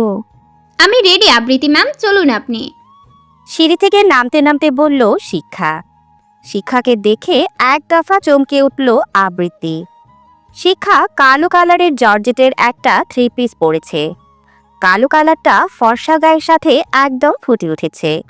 মুখে নেই কোনো প্রসাধনী, শুধুমাত্র ঠোঁটে গাঢ় খয়েরি লিপস্টিক দিয়েছে। হাঁটু অবধি লম্বা স্ট্রেট চুলগুলো ছেড়ে দিয়েছে। দেখলে কেউ বলবে না এটা ন্যাচারাল চুল, সবাই ভাবে হয়তো পার্লার থেকে চুল স্ট্রেট করা হয়েছে। ডাগর ডাগর চোখের চাহনি, পাগল করা হাসি, সব মিলিয়ে লম্বা চওড়া গড়নের মিষ্টি একটা মেয়ে। চলুন আবৃতি ম্যাম, যাওয়া যাক। বলে তারা বেরোতে যাবে তার আগে কাজের মেয়ের সাথে এসে বলল, সফরাফা, আপনারে অনেক বিউটিফুল লাগছে। I have a crush on you. Sahitya ভাইজান যদি আজ আপনারে দেখতো একদম ফিট হয়ে পড়ে থাকতো। একটা নজর টিকা লইয়া যান, যাতে কারো নজর না লাগে সফর আফা। সাথীর কথায় অন্তরা এসে বলল, ওটা বিউটিফুল না বিউটিফুল হবে সাথী? এসব ভুলভাল ইংরেজি কোথা থেকে শিখেছিস তুই? আর তোকে কতবার বলেছি না ওর নাম শিক্ষা, সফর নয়। শিক্ষা আফা বলতে গেলে আগে আগে ওই শিক্ষা সফর কথাটা আমার মাথায় চলে আসে, তাই আমি সংক্ষেপে তাকে সফর আফা ডাকি। তবে দুইটা কিন্তু একই কথা হলো, আই মিন যে লাউ সেই কদু। প্রায় ঘন্টা খানিক পরে গাড়ি ভার্সিটির সামনে এসে দাঁড়ালো। আবৃতি গাড়ি থেকে নেমে তার প্রাণপ্রিয় বান্ধবী প্রিয়া তার জন্য গেটের বাইরে অপেক্ষা করছে। আবৃতি প্রিয়াকে দেখা মাত্র দৌড়ে তাকে গিয়ে জড়িয়ে ধরল। প্রিয়া তার কাজিনের বিয়েতে গ্রামে গিয়েছিল কিছুদিনের জন্য, যার জন্য কয়েকদিন তাদের দেখা হয়নি। তার গ্রামে নেটওয়ার্কের সমস্যা থাকার কারণে তাদের মধ্যে কোনো যোগাযোগ হয়নি। অনেকদিন পরে বান্ধবীর দেখা হয়ে আবৃতি এতটা আবেগপ্রবণ হয়ে গিয়েছিল যে শিক্ষা নামে কেউ তার সাথে এসেছে এটা আবৃতি ভুলে গিয়েছে। আবৃতি শিখাকে রেখে ক্যাম্পাস থেকে বেশ দূরে একটা নির্জন জায়গায় চলে যায়। দুই বান্ধবী বাহারি আলাপে মেতে উঠেছে। এমন সময় পেছন থেকে পৌরুষালী কণ্ঠ ভেসে আসে, আজকে তোমাকে অনেক বেশি হট লাগছে বোয়াম পাখি। দিন দিন আরো বেশি হট হয়ে যাচ্ছ। তোমার হট হওয়ার পিছনে গোপন রহস্য জানতে পারি? আবৃত্তি, তুই কি আজও চুপ করে থাকবি? ওই দিগন্ত বদমাসকে কিছুই বলবি না? তুই কেন কে বলছিস না? তুই একজন সিআইডি অফিসারের বোন। দিগন্ত দিনের পর দিন তোকে হ্যারাস করছে, তুই মুখ বুঝে সহ্য করছিস কেন? কিন্তু কেন? দেখ, আমি যদি সবাইকে বলি আমি একজন সিআইডি অফিসারের বোন, সবাই আমাকে ভয়ে এড়িয়ে চলবে, কেউ আমার সাথে মিশতে চাইবে না। আমি এখানে পড়াশোনা করতে এসেছি, পাপার টাকা পয়সা বা ভাইয়ের পাওয়ার দেখাতে নয়। তাছাড়া তুই খুব ভালো করে জানিস পাপা আমাকে এই ভার্সিটিতে ভর্তি করাতে চায়নি। আমি শুধুমাত্র তোর জন্য এখানে ভর্তি হয়েছি, তাই পাপা বা ভাইয়াকে এই সম্পর্কে কিছু বলতে পারবো না। আর তো মাত্র কয়েকদিন, এরপর আমাদের গ্র্যাজুয়েশন শেষ হয়ে যাবে। তারপর দিগন্ত না আমাদের দেখা পাবে আর না আমাকে বিরক্ত করতে পারবে। এখন তাড়াতাড়ি চল, ওকে যত এড়িয়ে চলা যায় ততই আমাদের জন্য মঙ্গল।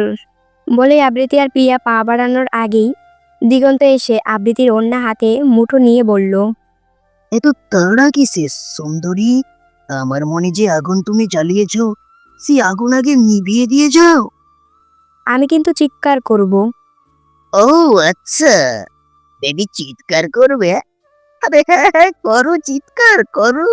এই নির্জন জায়গায় তোমার চিৎকার শুনে কেউ আসবে না। হলেও যদি চলে আসে, এই দিগন্ত আগরওয়ালের সামনে দাঁড়ানোর সাহস পাবে না। আরে সবাই জানে দিগন্ত আগরওয়াল যা চায় তাই সে আদায় করে নেয়। তাই আজ আমার হাত থেকে তোমাকে কেউ বাঁচাতে পারবে না মাখন বেবি। বলে দিগন্ত আবৃতির ওড়না ধরে নিজের দিকে টান দিতে যাবে, তার আগে কেউ একজন দিগন্তের গালে ঠাস ঠাস করে থাপ্পড় মেরে দেয়। থাপ্পড় খেয়ে দিগন্ত চোখ বন্ধ থাকা অবস্থায় বলল, কর এত বড় কলিজা যে দিগন্ত আগরওয়ালের গালে থাপ্পড় মারে? সেই কলিজা আমি কেটে টুকরো টুকরো করে রাস্তার কুকুর দিয়ে খাওয়াবো। তৎক্ষণাৎ মেইলি কণ্ঠে ভেসে ওঠে, এবার তুই যা করবি কর, দেখি তুই ঠিক কি করতে পারিস। আমিও দেখি তোর ক্ষমতা কতটুকু। তুই দিগন্ত আগারওয়াল হোস বা দিগন্ত আগারওয়াল হোস, আই ডোন্ট কেয়ার। তোকে ভয় পাবার কোনো প্রশ্নই আসে না। খুব তো বলছিলি আমার কলিজা কেটে কুকুরকে খাওয়াবে, তো এখনো দাঁড়িয়ে রয়েছিস কেন? তোর সাহস দেখা, কামন দিগন্ত আগারওয়াল। দিগন্ত এক দৃষ্টিতে শিখার দিকে তাকিয়ে রয়েছে। শিক্ষা দিগন্তের থেকে কোনো রেসপন্স না পেয়ে আবারও বলল, কিছুক্ষণ আগে তুই কি জানি বললি? ও হ্যাঁ, মনে পড়েছে। একটা মেয়ে হয়ে আমি অন্য একটা মেয়েকে প্রোটেক্ট করতে এসেছি বলে হো হো করে বদমাইশদের মতো হেসেছিলি তুই। তোর তো দেখছি মেয়েদের ক্ষমতা সম্পর্কে কোনো ধারণাই নেই। মেয়েরা চাইলে অনেক কিছু করতে পারে। একটা কথা কান খুলে শুনে রাখ দিগন্ত আগারওয়াল, মেয়েদেরকে কখনো দুর্বল ভেবে ভুল করবি না। মেয়েরা যেমন পুরুষের পা টিপতে জানে, তেমনি সেই পা ভেঙে গুড়িয়ে দিতেও জানে। আজকের পর থেকে তোকে যদি আবৃতি আপুর দিকে চোখ তুলে বাজে নজরে তাকাতে দেখি, ওফ সরি, শুধু আবৃতি আপু নয়, কোনো মেয়ের দিকে যদি মা বোনের নজরে ছাড়া অন্য নজরে দেখিস, তোর চোখ তুলে আমি রাস্তার কুকুরকে দিয়ে খাওয়াবো। Mind it mister Diganta Agarwal. Oh my god, এদিকে মেঘনা চাইতেই বৃষ্টি, চারিদিকে শুধু মিষ্টি ছড়াছড়িয়া। আরে এত মিষ্টির সংস্পর্শে এবার নিশ্চয়ই আমি ডায়াবেটিসের রোগী হয়ে যাব। তুমি কি করে জানলে? তুমি কি জানি বললে? ও হ্যাঁ, আমি যেন অন্য কোনো মেয়ের দিকে চোখ তুলে না তাকাই। হ্যাঁ, আরে তুমি একদম টেনশন করো না সুইট হার্ট, আমি এক নারীতে আসক্ত পুরুষ। এখন থেকে আমি শুধু মাত্র তোমার দিকেই তাকিয়ে থাকবো। বিশ্বাস করো, ভুলেও অন্য কোনো মেয়ের দিকে তাকাবো না। আর যদি তাকাতে যাই, তুমি আমার চোখ উপড়ে দিও, কেমন? By the way, may I know about you সুন্দরী? ভুলেও শিক্ষা সম্পর্কে জানার চেষ্টা করবি না, এর ফলাফল খুব একটা ভালো হবে না। শিক্ষার কথা শুনে আবৃতি এসে শিখাকে এক সাইডে নিয়ে গিয়ে বলল, মারামারি করার জন্য একবার তোকে স্কুল থেকে তাড়িয়ে দিয়েছিল, তুই কি চাচ্ছিস এই ভার্সিটি থেকেও তোকে তাড়িয়ে দিক? কাকে কি বলছিস? সেই সম্পর্কে আদৌ কোনো ধারণা আছে তোর? ও একটা বদমাস সাইকো। ওর বাবা অনেক ক্ষমতা, বাবার টাকা আর ক্ষমতার জোরে এ পর্যন্ত কত মেয়ের জীবন নষ্ট করেছে তার ঠিক নেই।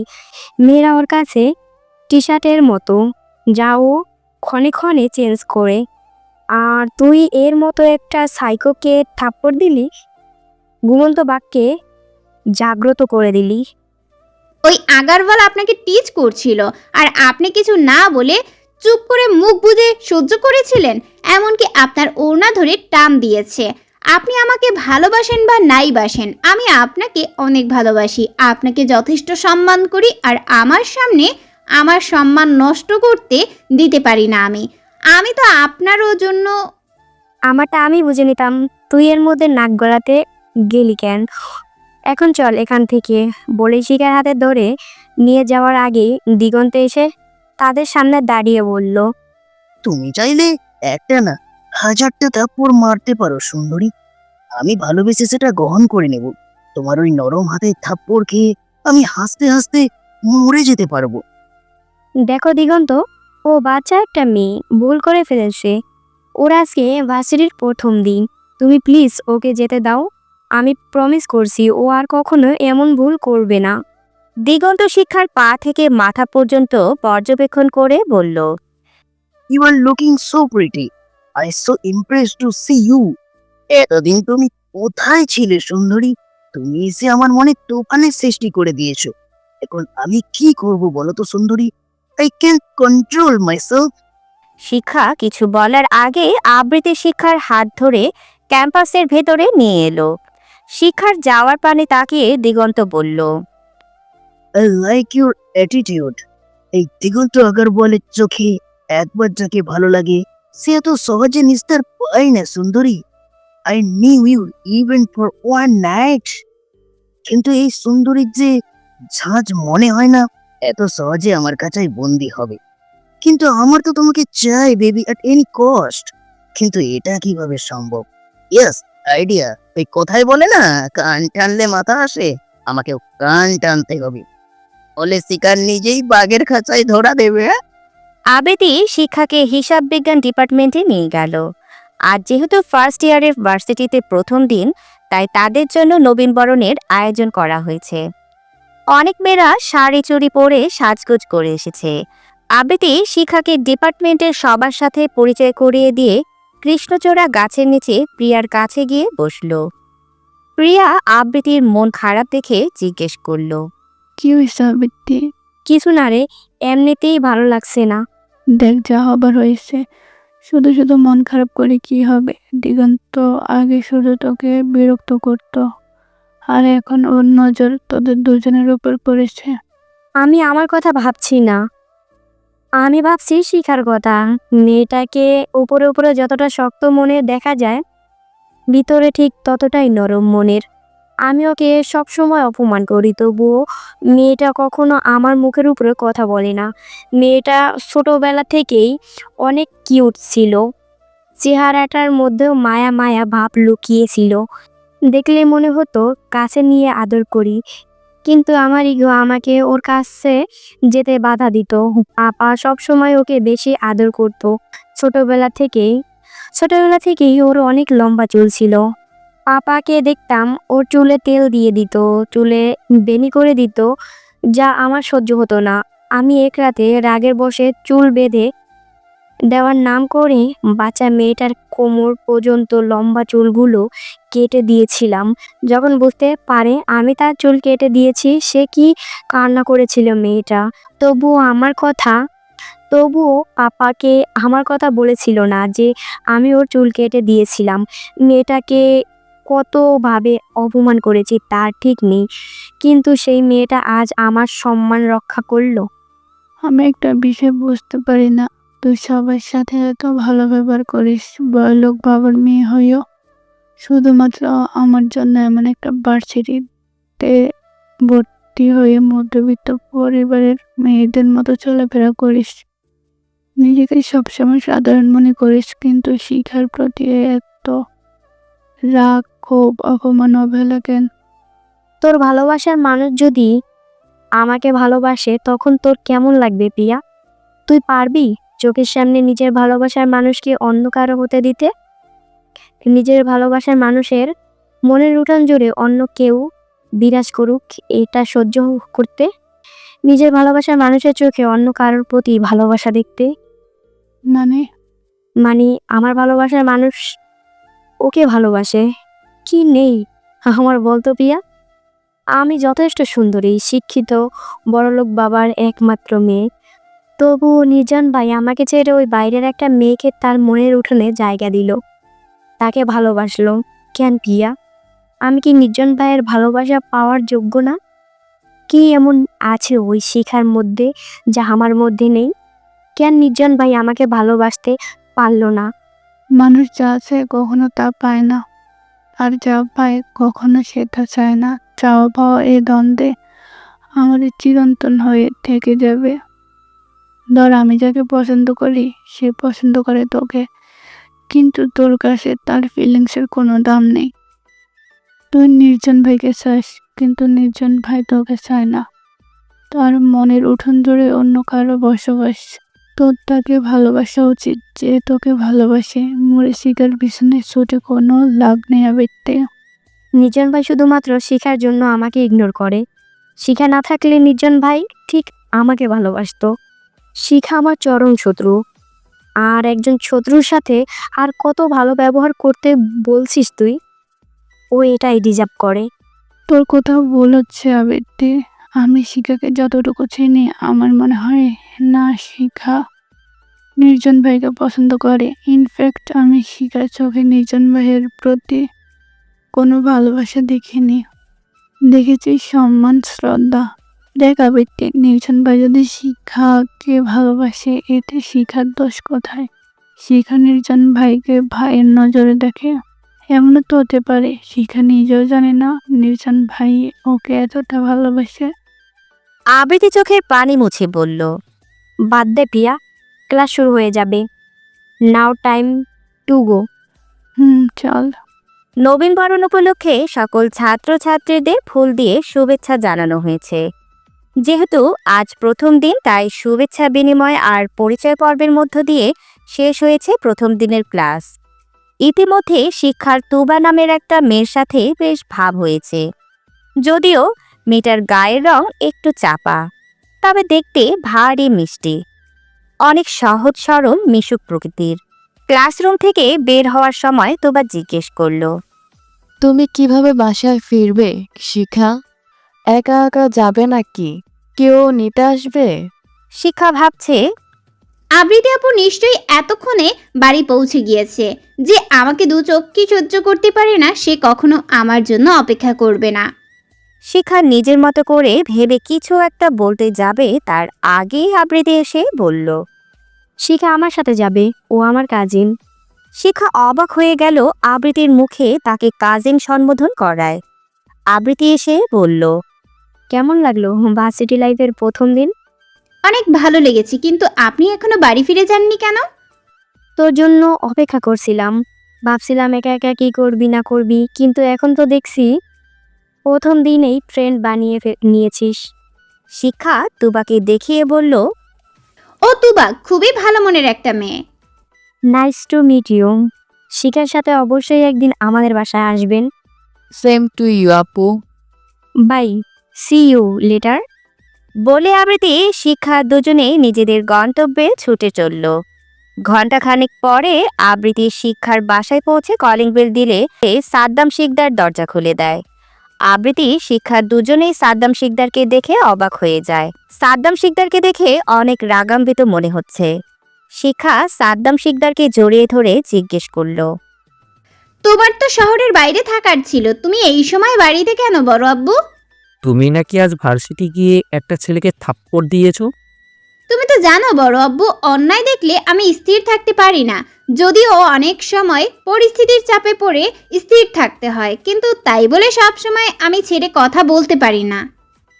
এই লাস্টবার তোমাকে ওয়ার্নিং দিচ্ছি, এরপর যদি আর কখনো আমার কর্ণপাত হয় যে তুমি মারপিট করেছো, তাহলে তোমার ভার্সিটি যাওয়ার সাথে সাথেই বাড়ির বাইরে যাওয়াও বন্ধ হয়ে যাবে। ভাগ্যিস সাহিত্য এ ব্যাপারে কিছু জানে না, জানলে নিশ্চিত তোমাকে 2-4 ঘায়ে দিয়ে দিত। ভেবো না তোমাকে অনেক ভালোবাসি বলে তুমি যা নয় তাই করে বেড়াবে। আমি ভালোর ভালো, খারাপের খারাপ। আবৃতি এই প্রথম শিক্ষার পক্ষ নিয়ে বলল, পাপা, ও বাচ্চা মেয়ে, প্লিজ ওকে কিছু বলো না। ও আর কখনো এমন ভুল করবে না। আমি ওকে অনেক বোকা দিয়েছি। তুমি আর কিছু বলো না please. Have you change your mind Abriti? আমি ভাবতেও পারছি না তুমি শিক্ষার হয়ে কথা বলছো। ঠিক আছে, আমি আর কিচ্ছু বলছি না, তবে নেক্সট টাইম আর কারো কথা শুনবো না আমি। যাও গিয়ে ফ্রেশ হয়ে নাও। সাদ্দাম শিকদারের ব্যবহারে শিখার চোখে পানি চলে এলো। শিখা মন খারাপ করে নিজের রুমে এসে ফ্রেশ না হয়ে বিছানায় গা এলিয়ে দিল। ক্লান্তির কারণে কিছুক্ষণের মধ্যে ঘুমের রাজ্যে পাড়ি জমালো শিখা। সাহিত্য নিজের ডেস্কে বসে কিছু ফাইল চেক করছে, এমন সময় নম্রতা এসে বলল, সাহিত্য স্যার, আগামীকাল আমার ভাইয়ের জন্মদিন, সবাইকে ইনভাইট করেছে পাপা। আপনি অনুষ্ঠানে উপস্থিত থাকলে আমার খুব ভালো লাগতো। না মানে পাপা খুব খুশি হবে। দেখ নম্রতা, যত তাড়াতাড়ি সম্ভব এই কেসটা আমাদের সলভ করতে হবে। উপর মহল থেকে বারবার ওয়ার্নিং দিচ্ছে, এখন এসব অনুষ্ঠানে তো করে বেড়ানোর সময় না। প্লিজ স্যার, আমি আপনাকে। বাকিটা বলার আগে এসিপি সাইফুজ্জামান এসে বলল, কি হচ্ছে নম্রতা? নিজের ডেস্ক ছেড়ে তুমি এইখানে কেন? নম্রতা আমতা আমতা করে বলল, আসলে স্যার, পাপা বলেছিল আমার ভাইয়ের জন্মদিন, তাই আপনাদের। মন্ত্রীমশাই আমাকে বলেছে এই ব্যাপারে। I will try my best. Thank you sir. Saifuzzaman প্রতি উত্তরে কিছু না বলে সাহিত্যর কাছে এসে বলল, হ্যাঁ, সাহিত্য কিছু পেল? হ্যাঁ স্যার। সাহিত্য নিজের ল্যাপটপ এগিয়ে দিয়ে বলল, এই দেখুন স্যার। ও মাই গড, তার মানে আমার ধারণা সঠিক ছিল। ফরেনসিক ডক্টর সাপওয়ান মাহমুদ যখন বলেছিল খুন হয়ে যাওয়ার প্রত্যেকটা মেয়ের বয়স 18 থেকে 19 বছরের মধ্যে, তখনই আমার সন্দেহ হয়ে যায় এই কেসের সাথে আমাদের পূর্বের এসিপি রায়হান মীর তার পরিবারের নিখোঁজ হয়ে যাওয়ার সাথে কোনো না কোনো কানেকশন রয়েছে। এসিপি সাইফুজ্জামানের কথায় নির্জন জিজ্ঞেস করল, কিন্তু কিভাবে স্যার? এসিপি রায়হান স্যার আরো 10 বছর আগে নিখোঁজ হয়েছে, তাহলে স্যারের সাথে কি এমন কানেকশন থাকতে পারে? এসিপি যখন নিখোঁজ হয় তখন তার মেয়ে উষ্ণতার বয়স ছিল আনুমানিক 8 থেকে 9 বছর, আর এতদিনে তার বয়স হয়েছে আনুমানিক 18 থেকে 19 বছর। আর যে কয়টা মেয়ে খুন হয়েছে প্রত্যেকের বয়স 18 থেকে 19 বছরের মধ্যে। তাহলে এর অর্থ কি দাঁড়ায় নির্জন? জি স্যার, বুঝতে পেরেছি। 10 বছর আগে হয়তো খুনি শুধু এসিপি স্যার আর তার ওয়াইফকে হাতে পেয়েছে, হয়তো মেরেও দিয়েছে, কিন্তু ভাগ্যক্রমে উষ্ণতা বেঁচে যায়। আর খুনি হয়তো এতগুলো বছর পর এইটা জানতে পেরেছে যে উষ্ণতা বেঁচে আছে আর তার বয়স আনুমানিক 18 থেকে 19 বছর হয়েছে। সেই জন্য খুনি সেসব মেয়েদের টার্গেট করছে যাদের বয়স আনুমানিক 18 থেকে 19 বছরের মধ্যে। ইউ আর রাইট নির্জন। সবার কথা শুনে সাহিত্য বলল, স্যার আবার এমনটা তো হতে পারে যে উষ্ণতা নিজে এই খুনগুলো করেছে। তোমার এমনটা মনে হওয়ার কারণটা কি সাহিত্য? স্যার হয়তো উষ্ণতা জানতে পেরেছে তার বাবা মায়ের নিখোঁজ বা খুনের পেছনে যে মেয়েগুলো খুন হয়েছে তাদের পরিবারের কোনো সদস্য জড়িত রয়েছে। তারা যেমন উষ্ণতার থেকে ওর বাবা মাকে কেড়ে নিয়েছে, ঠিক তেমনি উষ্ণতাও তাদের থেকে তাদের মেয়েদের কেড়ে নিচ্ছে। না না, এটা হবে না। একজন এসিপির মেয়ে কখনো এমন করতে পারে না, আবার করতেও পারে। তবে যাই হোক, আমাদের সর্বপ্রথম এই খুনিকে খুন করা থেকে বিরত করতে হবে। কিন্তু কিভাবে খুনিকে বিরত করব খুন করা থেকে? রাতে ডিনার শেষ করে শিখা নিজের রুমে বসে ফেসবুকিং করছে। এমন সময় আবৃতি তার রুমে আসে। আবৃতিকে দেখে শিক্ষা অবাক হয়ে জিজ্ঞেস করলো, আপনি হঠাৎ আমার রুমে কিছু লাগবে আবৃতি ম্যাম? কিছু লাগলে আমাকে কল করতে পারতেন, আমি দিয়ে আসতাম আপনার রুমে। আপনাকে শুধু শুধু কষ্ট করে এইখানে আসতে হতো না। আমি খুব খারাপ তাই না রে শিখা? বড় বোন হচ্ছে মায়ের মতো। মায়ের পরে যদি কেউ আপন হয়ে থাকে সেটা হচ্ছে বড় বোন। বড় বোন থাকা ভাগ্যের ব্যাপার। তারা ভালোবাসা পাওয়ার যোগ্য, ঘৃণার নয়। আমাকে তুই খুব ঘৃণা করিস তাই না? তোর থেকে এমন উত্তর আমি কখনো আশা করিনি। শুনে অনেক ভালো লাগলো আমার। আগামীকাল আমার ফ্রেন্ড বন্যের জন্মদিন। সব ফ্রেন্ডদের ইনভাইট করেছে, তোকেও নিয়ে যেতে বলেছে। চল, গেলে তোর ভালো লাগবে। আপনার ফ্রেন্ডের জন্মদিন, সেখানে আমি গিয়ে কি করব? তাছাড়া বড় আব্বু এমনিতেই আমার উপর রেগে আছে, আমাকে কি যেতে দিবে? পাপাকে রাজি করানোর দায়িত্ব আমার। এটা তুই আমার উপর ছেড়ে দে। আমি তোকে নিয়ে যেতে চাইলে পাপা অবশ্যই যেতে দিবে। ঠিক আছে, আপনি যখন এত করে বলছেন অবশ্যই যাব। আবৃতি শিক্ষার হাতে একটা প্যাকেট দিয়ে বলল, প্যাকেট খুলে দেখ, তোর পছন্দ হয় নাকি। কি আছে প্যাকেটের মধ্যে?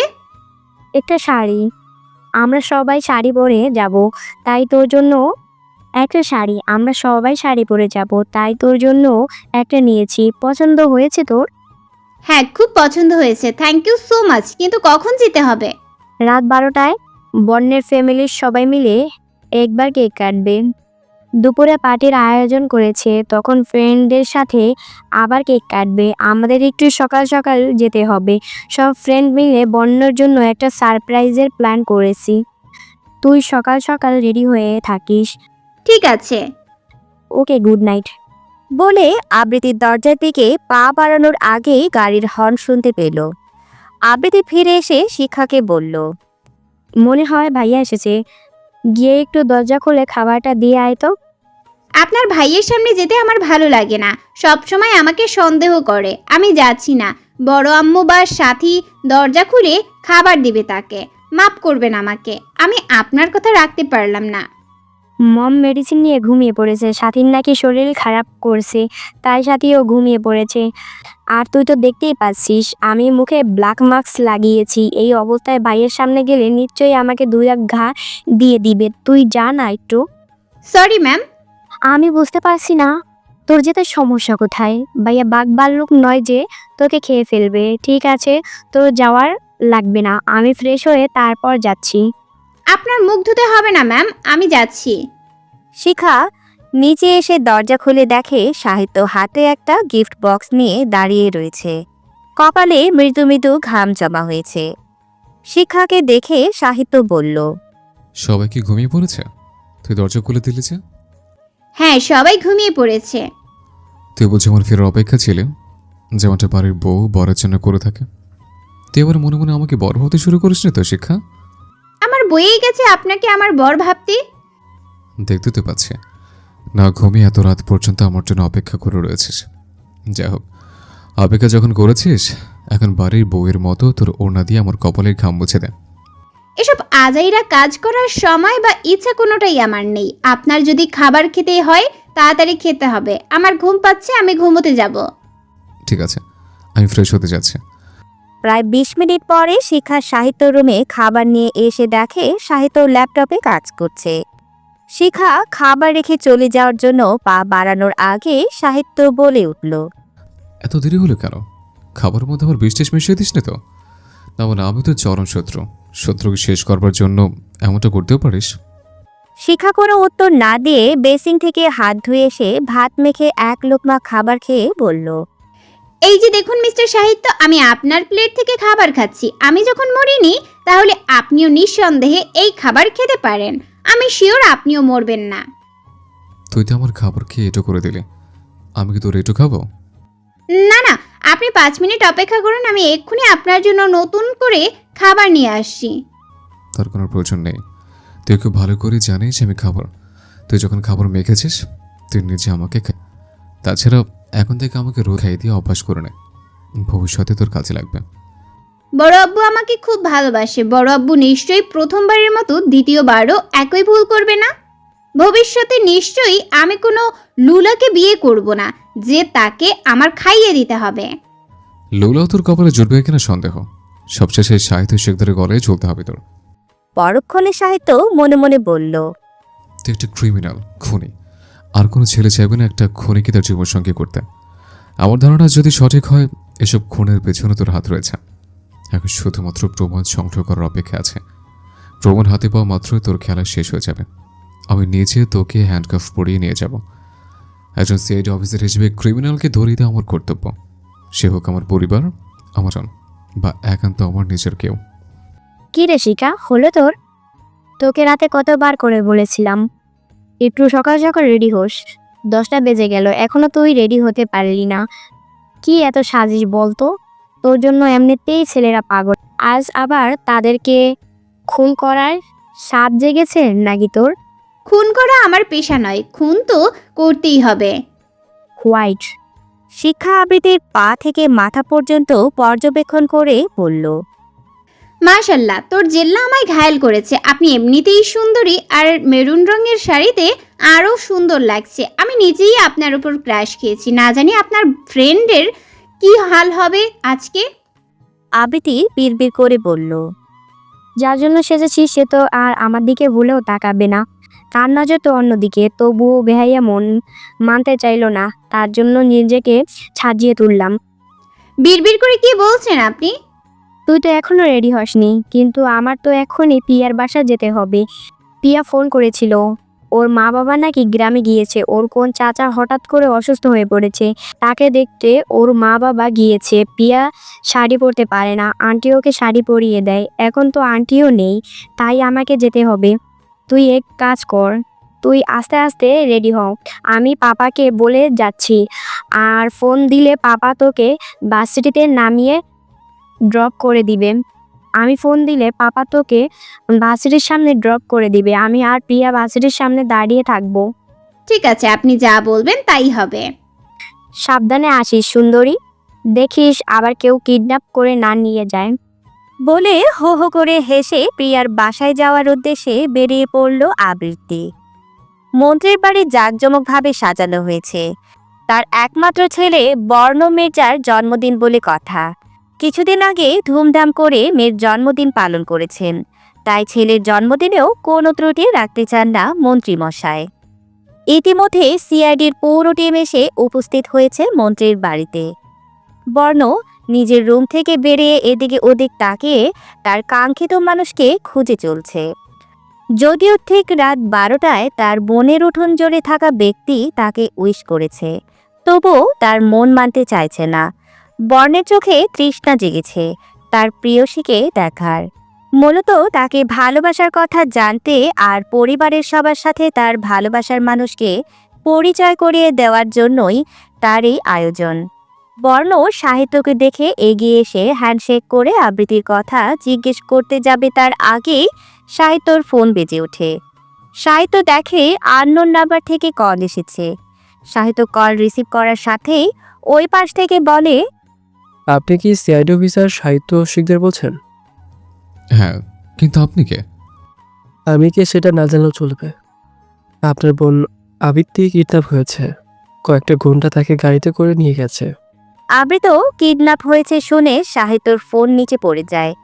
বোনকে সে নিজের থেকেও বেশি ভালোবাসে, কখনো আবৃত্তির গায়ে একটা টোকাও লাগতে দেয়নি সে।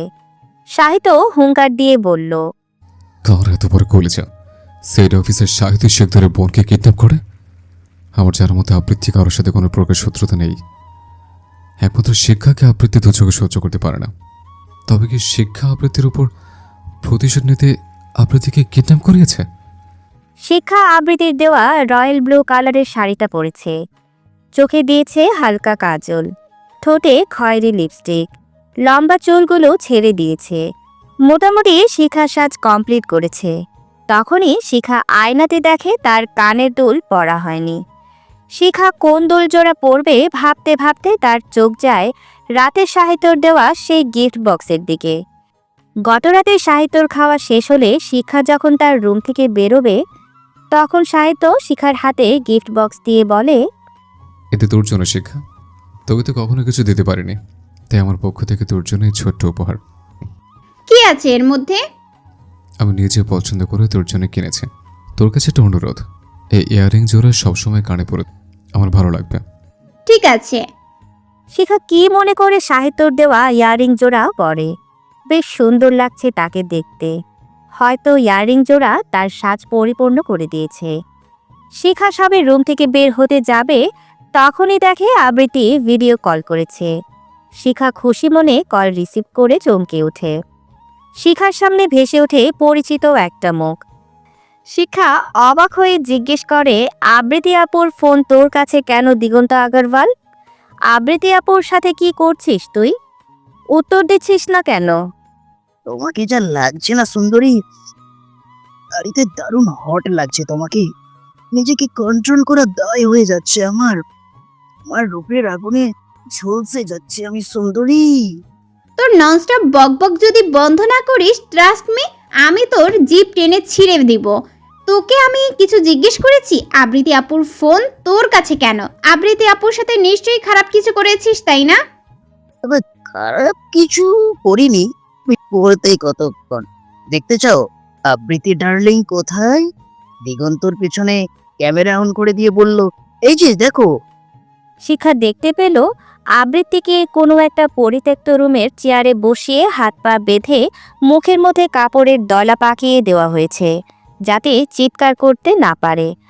আবৃত্তির চুলগুলো এলোমেলো হয়ে গিয়েছে, চোখের কাজল লেপটে গিয়েছে। অনেক সময় কান্নার ফলে চোখ ফুলে উঠেছে, যা দেখে শিখার কলিজা মোচড় দিয়ে উঠল। শিখা চিৎকার করে বলল, তুই কি আদৌ কোনো মানুষ? আমার মনে হয় না তুই কোনো মানুষ। তুই একটা জানোয়ারের থেকেও নিকৃষ্ট। Keep your voice down baby. জানুয়ারির মতো এখনো কিছু করিনি, তবে করবো। ভুলেও আবৃত্তি আপুর দিকে হাত বাড়ানোর চেষ্টা করবি না। আমি এক্ষুনি সিআইডি কে জানাচ্ছি। I have to inform CID. CID কে জানানোর মতো ভুল করো না বেবি, এর ফল ভালো হবে না। জানো তো, আমি আবৃত্তি বেবিকে কিডন্যাপ করতে চাইনি। ইনফ্যাক্ট তোমাকে দেখার পরে ওর প্রতি আমার কোনো ইন্টারেস্টই কাজ করছে না। আমার শিকার তো তুমি। I need you badly baby. কিন্তু আমি জানতাম এত সহজে আমি তোমার নাগাল পাবো না, তাই তো আবৃত্তি বেবিকে দাবার গুটি হিসাবে ব্যবহার করেছি। আমি জানতাম আবৃত্তির ডাকে তুমি ঠিকই ছুটে আসবে। এখন তুমি যদি আমার খাঁচায় ধরা দাও, আমি নিজেই আবৃত্তি বেবিকে ছেড়ে দিব। অন্যথায় কি হবে নিশ্চয়ই বুঝতে পারছো। আবৃত্তির মুখে হাত দিয়ে স্লাইড করতে করতে বলল দিগন্ত। আবৃত্তির গোঙানি শুনে দিগন্ত বলল, তুমি কিছু বলতে চাও বেবি? ওকে বলো। বলে আবৃত্তির মুখ থেকে কাপড় সরিয়ে দিল দিগন্ত। মুখের মধ্যে থেকে কাপড় সরিয়ে দিলে আবৃত্তি জোরে জোরে নিঃশ্বাস নিয়ে বলল, তুই আসবি না শিখা? এই বদমাস তোকে আস্ত রাখবে না, তোকে খুবলে খুবলে খাবে। আমি নিজের জন্য তোকে বিপদে ফেলতে পারি না শিখা। আমি যা হয়, আমার যা হয় হোক, তুই এই জানোয়ারের কথা শুনবি না, আসবি না তুই এইখানে। আমি থাকতে আপনার কিচ্ছু হবে না Abritti ma'am. Don't take a tension, I am coming. বলে ফোন কেটে দেয় শিখা। শিখার রুম থেকে বেরিয়ে দেখে সাদ্দাম শিকদার, অন্তরা, জাকিয়া, জেসমিন সবাই ড্রয়িং রুমে বসে রয়েছে। শিখা মনে মনে বলল, আমি তো কাউকে এই বিষয়ে জানাতে পারবো না। যা করার আমার একার করতে হবে। কিন্তু আমি বাড়ির বাইরে যাব কি করে? শিখাকে নিচে নামতে দেখে সাদ্দাম শিকদার এগিয়ে এসে বলল, তুই তো রেডি হয়ে গেছিস। আবৃত্তি বলছিল আমাকে কল করলে আমি যেন তোকে ভার্সিটির সামনে ড্রপ করে দিয়ে আসি, কিন্তু মেয়েটা এখনো কল করেনি। মাত্রই আমি কল করেছিলাম, ফোন বন্ধ বলছে। আসলে বড় আব্বু আমার প্রচন্ড মাথা ব্যথা করছে, আমার যেতে ইচ্ছে করছে না, আমি উপরে গিয়ে বিশ্রাম নিচ্ছি, তুমি তোমার কাজে চলে যাও। ঠিক আছে, তাহলে উপরে গিয়ে চেঞ্জ করে মাথা ব্যথার ওষুধ খেয়ে নে। ঠিক আছে বলে শিখা উপরে এসে শাড়ি পাল্টে আলমারি থেকে একটা জিন্স আর কামিজ পরে নিল। সাথে কামিজের উপরের একটা কোটে পরে গলায় ওড়না ঝুলিয়ে বেলকনির দরজা খুলে ওপর থেকে সতর্কতার সাথে পাইপ দিয়ে নিচে নেমে দিগন্তের দেওয়া লোকেশনে ছুটতে লাগলো।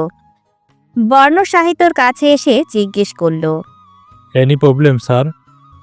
No dear, everything is okay. But now I have to leave. Enjoy yourself. কিন্তু কেন স্যার, এখনো পার্টি শুরু হলো না, আর আপনি এভাবে চলে যাবেন? আমার একটা জরুরি কাজ পড়ে গিয়েছে, আমাকে যেতে হবে। তুমি প্লিজ কিছু মনে করো না বর্ণ। সাহিত্যর চলে যাওয়া দেখে নির্জন এগিয়ে এসে বলল, কি রে শালা, কি হয়েছে? কোথায় যাচ্ছিস তুই? আব্রুদিকে পাওয়া যাচ্ছে না, কে আব্রুদিকে কিডন্যাপ করেছে। হোয়াট? তুই এই ব্যাপারে কাউকে কিছু বলিস না, আব্রুদির মৎস্যপণের ব্যাপার। ডোন্ট ওয়ারি, এই চিনেছিস তুই আমাকে? তোর বোন মানে আমারও বোন। চল আমিও যাচ্ছি তোর সাথে। না না, তুই এখানেই থাক, আমি দেখছি ব্যাপারটা, প্রয়োজনে তোকে কল করব। ওকে। সাহিত্যমন্ত্রীর বাড়ি থেকে বেরিয়ে সোজা নিজের বাসায় এসে কাজের মেয়ে সাথীকে দেখে জিজ্ঞেস করে, শিক্ষা কোথায় জানিস কিছু? হ জানি, শিক্ষা আফা আবৃত্তি আফার লগে কনে জানি জাতি চাইছিল, কিন্তু হঠাৎ করে আপার নাকি মাথা ঘুরে পিছনে চলে গেছিল। আই মিন মাথা ঘুরছিল, তাই আর শিক্ষা আফায় কোথাও যায়নি। তবে আবৃত্তি আফায় 10টা নাগাদ বাড়ি থেকে বাহির হয়ে গেছে। আপনি 2 মিনিট খাড়ান, আমি 5 মিনিটে শিক্ষা আফারে নিজে লইয়া আইতেছি।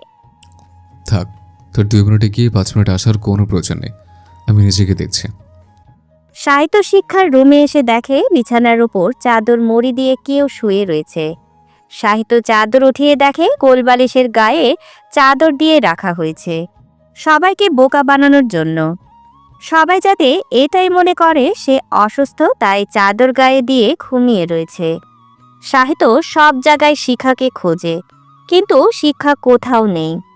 পরক্ষণে সাহিত্যর চোখ যায় ব্যালকনির দরজার দিকে। ব্যালকনির দরজা খোলা রয়েছে। সাহিত্য ভাবে, তার মানে শিক্ষা বেলকনি দরজা দিয়ে বেরিয়ে গেছে, কিন্তু শিক্ষা এত উঁচু থেকে নামলো কিভাবে? সাহিত্য মাথা ধরে বিছানায় বসে পড়ে। হঠাৎ তার মনে পড়ে গত রাতে শিখাকে দেওয়া ইয়াররিংয়ের কথা, যার মধ্যে সে একটা চিপ লাগিয়ে দিয়েছিল, যাতে খুব সহজে শিখা কোথায় কোথায় যায় সেটা জানতে পারে। সাহিত্য আর দেরি না করে শিখার লোকেশন ট্র্যাক করে, দেখে তাদের বাড়ির পেছনে শিখার লোকেশন দেখাচ্ছে। সাহিত্য দরজায় লাথি দিয়ে বলল, ও শিট, তার মানে শিক্ষা হতে জেনে গিয়েছে আমি ইয়ারিংয়ের মধ্যে চিপ লাগিয়ে দিয়েছি, আর শিক্ষা ইচ্ছা করে চিপ লাগানো ইয়ারিং বাড়ির পিছনে ফেলে রেখে গেছে। কিন্তু কেন, কি করতে চাইছে শিক্ষা? প্লিজ ভাইয়া, আমার এত বড় সর্বনাশ করো না। আমি তো তোমাদের কোনো ক্ষতি করিনি, না তোমার সাথে আমার কোনো শত্রুতা আছে। প্লিজ ভাইয়া, আমি তোমার বোনের মতো। একটা বোন তার ভাইয়ের কাছে হাত জোর করে অনুরোধ করছে, তাকে ছেড়ে দাও প্লিজ। বোনের অনুরোধ, এটা রাখার চেষ্টা করো। আমার হাত পায়ের বাঁধন খুলে দাও, খুব কষ্ট হচ্ছে আমার। সবাইকে যদি মা বোনের নজরে দেখি, আরে তাহলে বউয়ের নজরে কাকে দেখবো বলো তো? ইনফ্যাক্ট তোমার প্রতি এখন আমার কোনো ফিলিংসই আসে না, কিন্তু কি আর করার বলো, দুধের স্বাদ ঘোলে মিটাতে হচ্ছে। বলে আবৃতির শাড়ির আঁচলে হাত দেওয়ার আগে কেউ একজন তার কাঁধে টোকা দেয়। এহেন কাজে সে বিরক্ত হয়ে বলল, তবে কে রে তুই? ধরে নে তোর আম্মা যান, কারণ এই শিক্ষার হাতের কেলানি যে একবার খেয়েছে, ট্রাস্ট মি, সে আমার চোখের দিকে তাকানো দূরের থাক, আমাকে আম্মা বলে সম্বোধন করেছে। আর আজকের পর থেকে আমার ছেলের তালিকায় আরও একটা নাম যুক্ত হবে। তোকে আমি আগেই বলেছিলাম মেয়েদের দুর্বল ভাবিস না, কিন্তু তুই তো তাদের শুধু দুর্বল না, তাদের ভোগ্য পণ্য মনে করিস। দিগন্ত শিখার পা থেকে মাথা পর্যন্ত পর্যবেক্ষণ করে বলল, তোমার মতো আর কত রূপ দেখতে বাকি আছে বলো তো সুন্দরী? ওকে সব রূপে দেখে নিয়েছি, শুধুমাত্র অবশ্য তুমি চাইলে এক্ষুনি। বাকিটা বলার আগেই শিক্ষা দিগন্তের নাক বরাবর ঘুষে মেরে দেয়, যার ফলে দিগন্ত ছিটকে গিয়ে নিচে পড়ে। দিগন্তকে আঘাত করার ফলে তার ক্ষোভ আরও বেড়ে যায়। তৎক্ষণাৎ সে ফোন করে তার গ্যাংয়ের 4 থেকে 5টা লোক নিয়ে আসে, যা দেখে একটু ভড়কে যায় না শিক্ষা, বরং কোনো প্রকার অস্ত্রের সাহায্য ছাড়া হাত ও পায়ের সাহায্য নিয়ে একটার পর একটা মানুষরূপী পশুকে কুপোকাত করে দিচ্ছে। শিখাকে এই রূপে দেখে আশ্চর্য হয়ে যায় আবৃতি। তার এই রূপ সম্পর্কে অবগত নয় সে। আবৃতি বিড়বিড় করে আওড়াতে থাকে, কে এই শিক্ষা? সাহিত্য শিখার রুম সার্চ করে ফোন ছাড়া আর কিছু পেল না। ফোনে কোনো লক দেওয়া নাই, যার কারণে খুব সহজেই শিখার ফোনও সার্চ করতে পারে, কিন্তু তেমন কোনো কাঙ্ক্ষিত তথ্য পায় না। সাহিত্য নির্জনকে কল করার জন্য ফোন বের করে, তখনই দেখে স্ক্রিনে নিতুর নাম থেকে কল এসেছে। সাহিত্য কল রিসিভ করে বলল, is anything new going on? Yes sir. Good. তোমাকে যে ব্যাপারে ইনফরমেশন জোগাড় করতে বলেছিলাম, পেয়েছো কি? ইয়েস স্যার, আপনি বলেছিলেন শহরে একজন ছদ্মবেশ ধরে পড়াশোনা করার নামে বিভিন্ন ভার্সিটি, স্কুল, কলেজে ড্রাগস সাপ্লাই করে তরুণ প্রজন্মের ছেলেমেয়েদের ড্রাগস অ্যাডিক্টেড করে তুলেছে। শুধু তাই নয়, সেই ব্যক্তি বড় বড় স্মাগলারদের সাথেও জড়িত রয়েছে। তার ব্যাপারে সমস্ত ইনফরমেশন দিতে বলেছিলেন। যদিও আমি অসুস্থতার জন্য অফিস থেকে ছুটি নিয়েছিলাম, কিন্তু আমার খুবই কাছের একজন আমার হয়ে কাজটা করে দিয়েছে। তবে সে কোনো পুলিশ, সিআইডি বা ক্রাইম ব্রাঞ্চের কেউ নয়। তবু তার বুদ্ধি বিচক্ষণতার সঙ্গে আমার হয়ে এই ক্রিমিনালের ব্যাপারে সমস্ত তথ্য জোগাড় করে দিয়েছে। দেখো নিতু, আমি পরে তোমার এই কাছে মানুষের ব্যাপার শুনবো। ইনফ্যাক্ট তাকে আমি স্পেশালভাবে থ্যাঙ্কস জানাবো। এখন আপাতত ক্রিমিনাল ব্যাপারে বলো। স্যার, ছেলেটার আসল নাম বাচ্চু বিল্লা, একজন বড় মাপের রাজনীতিবিদের সন্তান। বয়স খুব একটা বেশি নয়, আনুমানিক 24 থেকে 25, ব্রাইট ফিউচার গড়ার সময়। কিন্তু সে সময়টা পড়াশোনার পেছনে ব্যয় না করে ছেলেটা এসব অকর্মের সাথে যুক্ত হয়ে পড়েছে। তাছাড়া সে একজন ড্রাগস ব্যবসায়ী, স্মাগলারদের সাথে কাজ জড়িত, সাথে একজন প্লেবয়। মেয়েদের প্রেমের জালে ফাঁসিয়ে তাদের জীবন নষ্ট করে সে পৈশাচিক আনন্দ পায়। বাপের টাকা আর ক্ষমতার জোরে এ পর্যন্ত যে কতগুলো মেয়ের জীবন নষ্ট করেছে তা সেই জানে। ওর ক্রিমিনাল রেকর্ড চেক করে দেখলাম, ওর নামে মার্ডারের অভিযোগ আছে। 2 থেকে 3টা মেয়ে ওর জালে ফেসে গিয়ে সুইসাইড করেছে, যার জন্য তাদের বাবা মা ওই ছেলের নামে কেস করে। অবশ্য পুলিশ ওকে ধরে নিয়েছিল, কিন্তু বেশিক্ষণ থানায় রাখতে পারেনি। তার আগে উকিল এসে ওর জামিন করে নিয়ে গেছে। আমি ওর লোকেশন আপনাকে সেন্ড করছি, আশা করি ওখানে থেকে পেয়ে যাবেন। Thank you so much.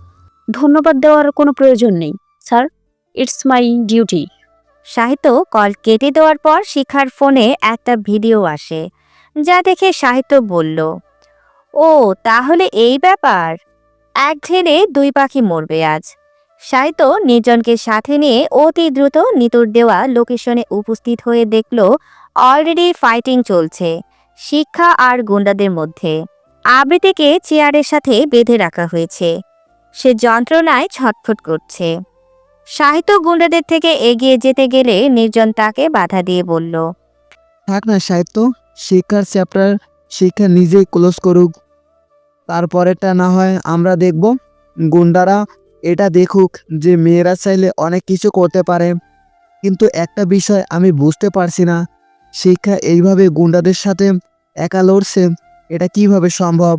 আমাদের অফিসার নম্রতা মির্জাও তাকে এখনও এইভাবে কৌশলে ফাইটিং করতে দেখিনি।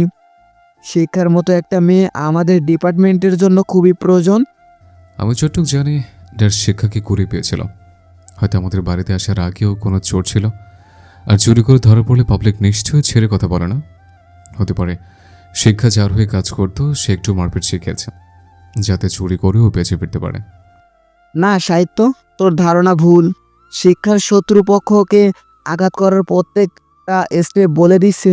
ও একজন মার্শাল আর্টিস্ট, কারাতে, বক্সিং, অস্ত্র চালাতে পারদর্শী শিক্ষা। কারাতে এমন একটা কৌশল যার মধ্যে সাহিত্য হাত উঁচু করে নির্জনকে থামিয়ে দিয়ে বলল, I know about karate. Karate একটা আঘাতের কৌশল যেটি খুশি, লাথি, হাঁটু এবং কোণের আঘাত ও মুক্তহস্ত কৌশল, যেমন ছুরি হস্ত ব্যবহার করে কিছু স্টাইলে আঁকড়ে ধরা, আবদ্ধ করা, তাছাড়া এবং অতি গুরুত্বপূর্ণ পয়েন্টে আঘাত শেখানো হয়। কারাতে মূলত খালি হাতে আত্মরক্ষার কৌশল, যেখানে 50% হাতের কাজ ও 50% পায়ের কাজ। আমার জানার মতে সাধারণ কোনো ফ্যামিলির মেয়েরা কারাতে শিখতে পারে না, অনেক বাধা ও প্রতিবন্ধকতার সম্মুখীন হয়। আর সেখানে তুই শিক্ষার কথা কীভাবে বলছিস ভাই? আমার মনে হলো তাই বললাম। ইদানিং তুই মনে হয় শিক্ষাকে নিয়ে একটু বেশি চিন্তা করছিস। সারাক্ষণ শুধু শিক্ষা আর শিক্ষা করে আমার কানের 12টা বাজিয়ে দিয়েছিস। তোর মধ্যে কোথায় ঠিক বুঝতে পারছি না আমি। তুই ঠিক কী করতে চাইছিস বলতো? কিছু না ইয়ার, বাদ দে সেসব কথা। আমরা সবসময় তার কথা বলতে পছন্দ করি, যাকে আমরা পছন্দ করি, ভালোবাসি। বাই এনি চান্স তুই শিক্ষাকে ভালোবাসিস না তো? দেখ সাহিত্য, আমরা এখানে ক্রিমিনাল ধরতে এসেছি। এ কাকে ভালোবাসে সেটা নিয়ে তর্ক বিতর্ক সৃষ্টি করতে নয়। তার থেকে বেটার হবে আমরা আমাদের নিজেদের কাজে ফোকাস করি। ইয়েস, বস। অনেকক্ষণ ধরে চেয়ারের সাথে হাত বেঁধে রাখার কারণে ব্যথায় কুকিয়ে ওঠে আবৃত্তি। শিক্ষার প্রতি তার সমস্ত রাগ অভিমান দূর হয়ে গিয়ে এক আকাশ সমান ভালোবাসার জন্ম নিয়েছে। আবৃত্তি ভাবে বাসায় ফিরে শিক্ষার সাথে তার সম্পর্ক স্বাভাবিক করে নেবে, তাকে তার পরিপূর্ণ মর্যাদা দিবে। মেয়েটাকে চিনতে সে ভুল করেছিল, কিন্তু আর নয়। এখন সময় এসেছে সমস্ত শত্রুতা শেষ করার। আবৃত্তি কাতর চোখে শিখার দিকে তাকিয়ে রয়েছে। শিখা গুন্ডাদের আহত করে নিচে ফেলে দিয়ে আবৃত্তির দিকে এগিয়ে যাওয়ার আগেই কেউ একজন শিখার পেট বরাবর ছুরি চালিয়ে দেয়। শিখা গুন্ডাদের আহত করে নিচে ফেলে দিয়ে আবৃত্তির দিকে এগিয়ে যাওয়ার আগেই কেউ একজন শিখার পেট বরাবর ছুরি চালিয়ে দেয়। মুহূর্তের মধ্যে ফোঁটা ফোঁটা রক্ত ফ্লোরে পড়তে থাকে, তবে সেটা শিখার পেট থেকে নয়, সাহিত্যর হাত থেকে। গুন্ডারা যখন শিখার পেট বরাবর ছুরি চালিয়ে দিতে যায়, তার আগে সাহিত্য এসে হাত দিয়ে ছুরি ধরে ফেলে, যার ফলাফল স্বরূপ সাহিত্যের হাত কেটে যায়। সাহিত্য গুন্ডাদের নাক বরাবর ঘুষি দিয়ে নিচে ফেলে দেয়। পরক্ষণেই আবার গুন্ডাদের শার্টের কলার ধরে টেনে তুলে বলল, কি মিস্টার দিগন্ত আগরওয়াল ওরফে বাচ্চু বিল্লা, কী ভেবেছিলে তুই তোর নাম আর ছদ্মবেশ চেঞ্জ করলে সিআইডি তোকে চিনতে পারবে না? বোকা কোথাকার। তোর বিষয়ে অনেক আগে জানতে পেরেছিলাম, কিন্তু প্রয়োজনীয় তথ্য আর প্রমাণের জন্য তোকে হাত এবার বুঝতে পারবি মেয়েদের প্রেমের জলে ভাসানোর আসল মজা। বাচ্চু বিল্লা ঘাবড়ে গিয়ে বলল, দেখুন স্যার, এখানে যা হয়েছে ভুলে যান। বিনিময়ে আমি আপনাকে অনেক টাকা দিব। সিআইডিতে চাকরি করে মাত্র কয়েকটা তো টাকা পান। আমার কথা মেনে নিলে আমি আপনাকে টাকার পাহাড় বানিয়ে দেব। বাকি জীবন বউ বাচ্চা নিয়ে হাসি খুশিতে কাটাতে পারবেন। সাহিত্য বাচ্চু বিল্লার গলা চেপে ধরে বলল, হাউ ডেয়ার ইউ! তোর সাহস হলো কি করে সেট অফিসারকে টাকা অফার করার? অনেক টাকার মালিক তুই, তাই না? কিন্তু এবার এই টাকাও তোকে বাঁচাতে পারবে না। ফাঁসির দড়িতে ঝুলতে হবে তোর। তোর বিরুদ্ধে একটা নয়, 1000টা প্রমাণ রয়েছে। তুই একজন ট্রাক ব্যবসায়ী, স্মাগলারদের সাথে জড়িত। তোর জন্য হাজার হাজার মেয়ের জীবন নষ্ট হয়েছে। এছাড়াও কিডন্যাপিংয়ের কাজও করেছিস, সিআইডি অফিসারকে টাকার লোভ দেখিয়েছিস। এরকম আরও 1000টা রেকর্ড আছে তোর। তোর তো মরার সময় এসে গেছে। প্রথম জেলে পচে মরবি, তারপর ফাঁসির দড়িতে। পৃথিবীতে এমন কোনো জেল তৈরি হয়নি যেখানে এই বাচ্চু মোল্লাকে আটকে রাখতে পারবে। তার থেকে বরং সবকিছু ভুলে যাওয়াই আপনার জন্য মঙ্গল, আর আমার জন্য ভালো। বুঝলেন স্যার? সাহিত্য বাচ্চু বিল্লার হাত পেছনে মুচড়ে দিয়ে বলল, কি ভুলে যেতে বলছিস তুই? হ্যাঁ, তুই জানিস কার দিকে হাত বাড়িয়েছিস? তুই সিআইডি অফিসের সাহিত্য শেখদের বোনের দিকে হাত বাড়িয়েছিস। যে বোনের গায়ে আমি একটা আচারও রাখতে দিই না, তুই তাকে আঘাত করেছিস। তোর এই হাত আমি ভেঙে গড়িয়ে দেব। অবস্থা বেগতিক দেখে নির্জন এসে সাহিত্যকে ছাড়িয়ে বলল, কি করছিস সাহিত্য? ও তো এখানেই মরে যাবে। তাহলে ওর জন্য যে ফাঁসির দড়ি অপেক্ষা করছে তার কি হবে? ছেড়ে দে ভাই। এদের সব কটাকে নিয়ে যা নির্জন। এবার আমিও দেখব তোর বাপের টাকা কিভাবে তোর ফাঁসি অধিক আটকাতে পারে।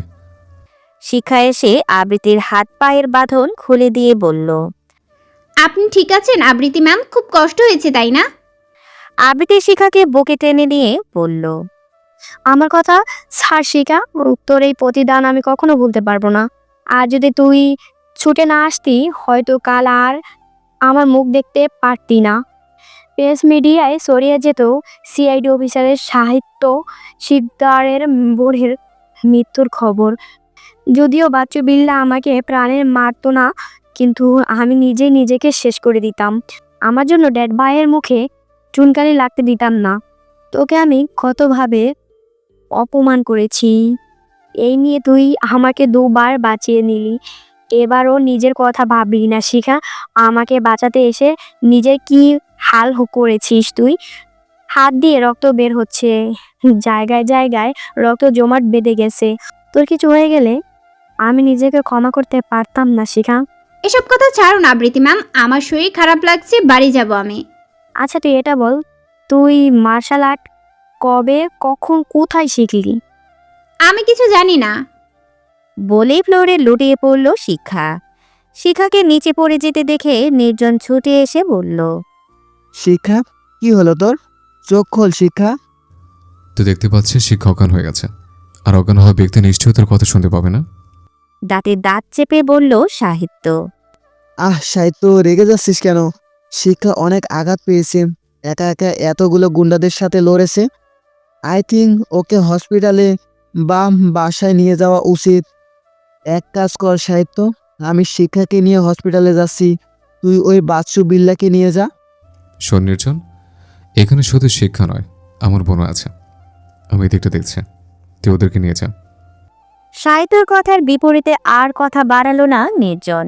সে বাচ্চু বিল্লার পুরো গ্যাং নিয়ে ছুটে চলল তার গন্তব্যে।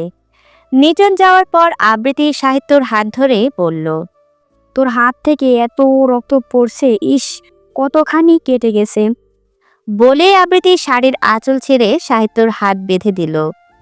আমার কাছে হয়নি বোন, এসবে অভ্যস্ত আমি। তুই শিক্ষার কথা ভাব, শিক্ষাকে হসপিটালে না নিয়ে বরং বাসায় নিয়েছে, বাসায় গিয়ে ডক্টরকে কল করে নেব। না ভাইয়া, শিখাকে এই অবস্থায় বাসায় বা হসপিটালে নিয়ে যাওয়া যাবে না। কেন? অ্যাকচুয়ালি এর আগেও শিখা বাচ্চু বিল্লারের হাত থেকে আমাকে রক্ষা করেছিল, আর ওকে থাপ্পড়ও দিয়েছিল।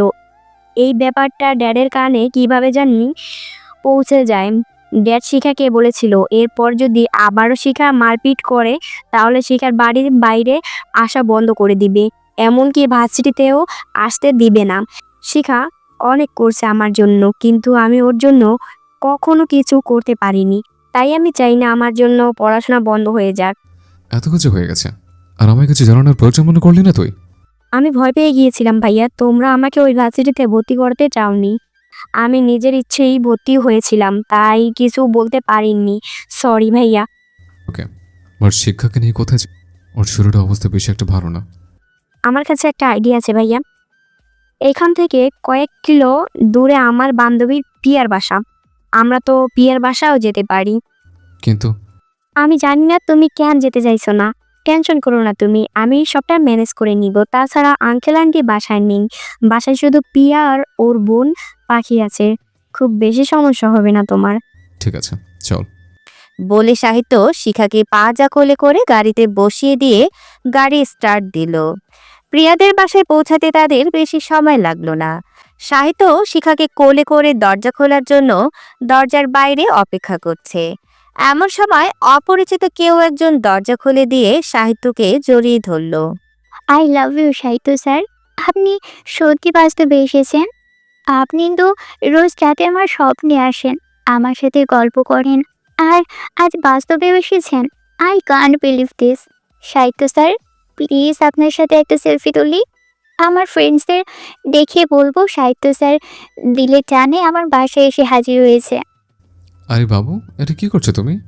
এইভাবে কেউ কোমর জড়িয়ে ধরে? আমি বাবু না, আমার নাম পাখি।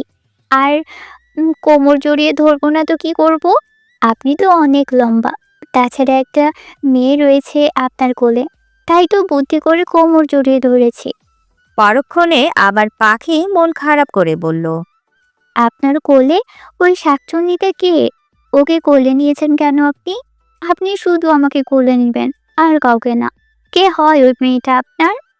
সাহিত্য আমতা আমতা করে কিছু বলার আগেই আবৃত্তি বলল, ও শিখা আমার কাজিন। ও আচ্ছা, কাজিন, কথাটা আগে বলবেন না? পাখি কানে হাত দিয়ে বলল, সরি সাহিত্য স্যার। তুমি তো দেখছি অনেক। হ্যাঁ হ্যাঁ, জানি আমি অনেক কিউট, এই জন্য সবাই আমাকে মিষ্টি পাখি বলে থাকে। জানেন, স্কুলে গেলে কত ছেলে আমার দিকে ট্যাপ ট্যাপ করে তাকিয়ে থাকে, কিন্তু আমি কাউকে এই পাত্তা দিই না। আমার মনের উঠোন জুড়ে শুধু আপনার বসবাস। এই পাখির কাছে কেউ পাত্তা পাবে না, শুধুমাত্র একজন ছাড়া, আর এই একজন হলেন আপনি। ও আচ্ছা, তাই নাকি? তো তুমি কোন ক্লাসে পড়ো বাবু? সাহিত্য হেসে দিয়ে বলল, অনেক বড় ক্লাসে পড়ি sir, class 6-এ। O my god. সাহিত্যর কথা শুনে আবৃত্তি বলল, কামন ভাইয়া, ডিজিটাল যুগের বাচ্চা বলে কথা, এতটুকু স্মার্ট না হলে কি হয় বলো তো?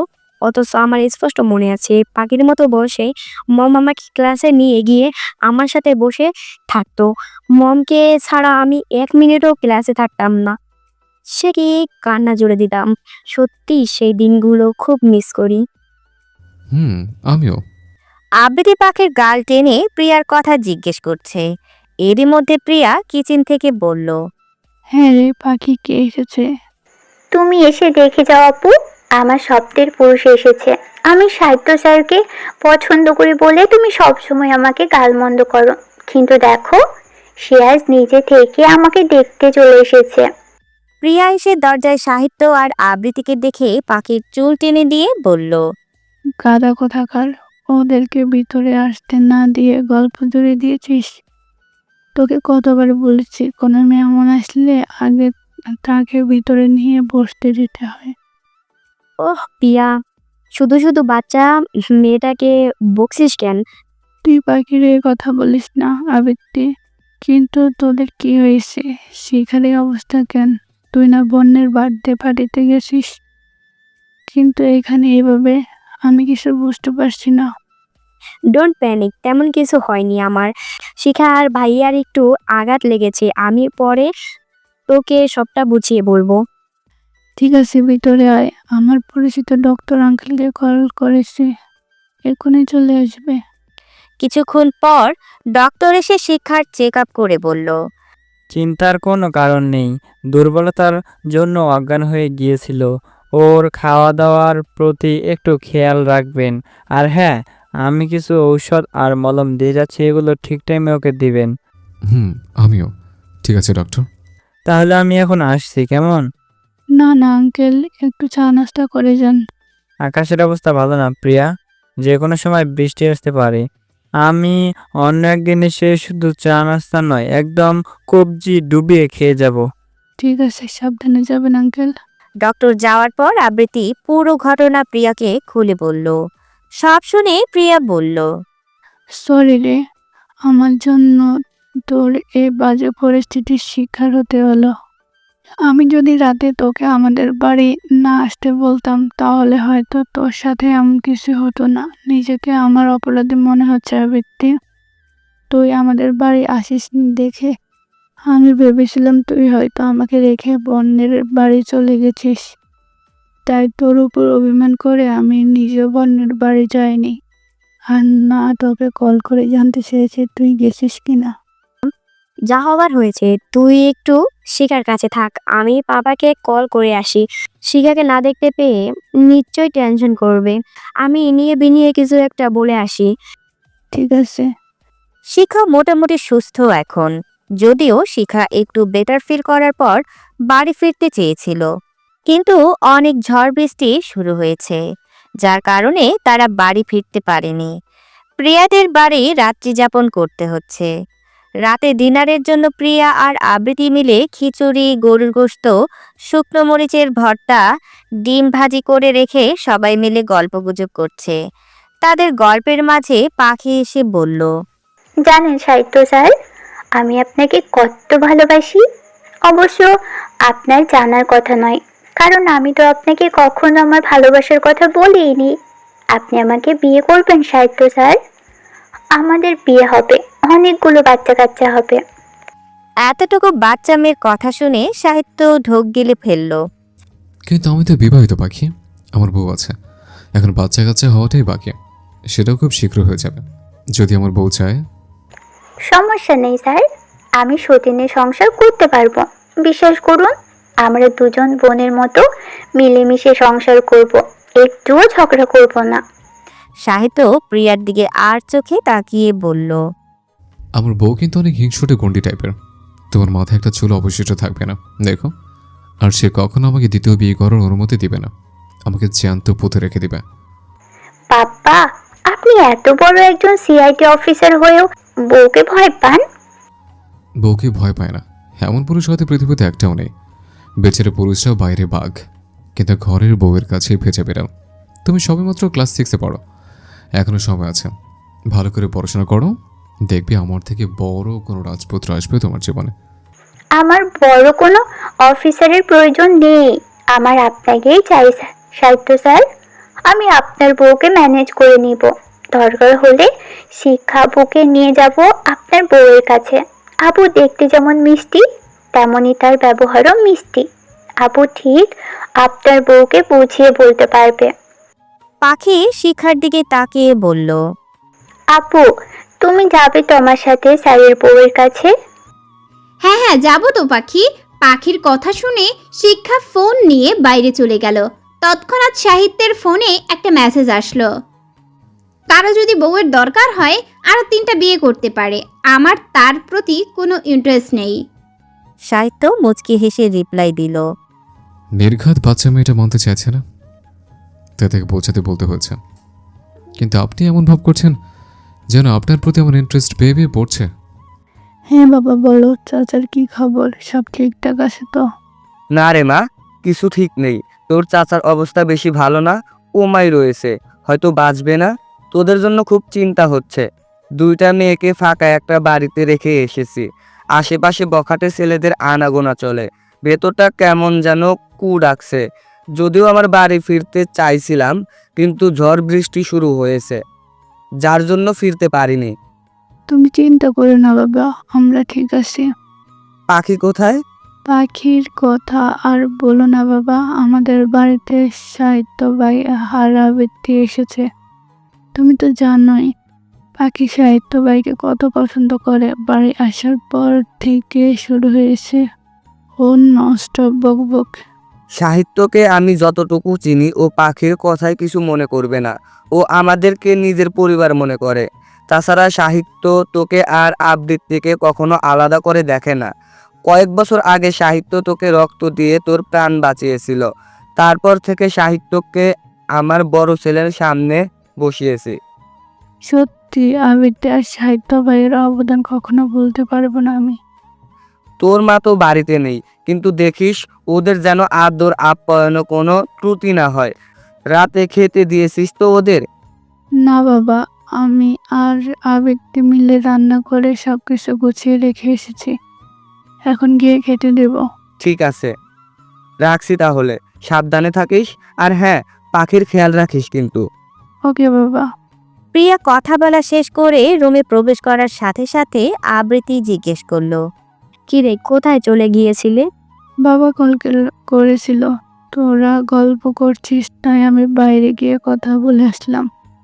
বাবা অনেক খুশি হয়েছে তোরা এসেছিস বলে। অনেক রাত হয়েছে, চল তোরা খেয়ে নে, সাহিত্য ভাই চলেন। বলে প্রিয়ার দরজার বাইরে পা রাখার আগে সাহিত্য বলল, দাঁড়া প্রিয়া, তোর নামে অভিযোগ এসছে। তুই নাকি পাখিকে সবসময় বকা দিস, ওর দিকে গরম চোখে তাকিয়ে থাকিস। আপনি ওর কথায় কান দেবেন না সাহিত্য ভাই, ও একটা মিথ্যুক। ও নিজেও আমাকে মারে, আমাকে বড় বলে সম্মান করে না। আমি পড়াতে গেলে বলে আমি ওকে যা শিখিয়ে দিই সব নাকি ভুল। আমি নাকি পড়াশোনা জানি না, ফেলটু করে করে এ পর্যন্ত এসেছে। মিথ্যা তো তুই বলছিস প্রিয়া, কিছুক্ষণ আগে আমি আর চোখে দেখেছি তুই পাখির দিকে গরম চোখে তাকিয়ে আছিস। ওর মতো কিউট মিষ্টি একটা মেয়েকে কীভাবে বকা দিস? হ্যাঁ, এরপর যদি আর কখনো পাখিকে বকা দিস তোকে সোজা জেলে ঢুকিয়ে দেব। সাহিত্যর কথা শুনে মিটমিট করে হেসে উঠল পাখি, যেন সে অনেক খুশি হয়েছে। সাহিত্য পাখিকে হাসতে দেখে জিজ্ঞেস করলো, প্রিয়া কি ইচ্ছে মতো বকে দিয়েছে? এবার তো খুশি মিষ্টি পাখি?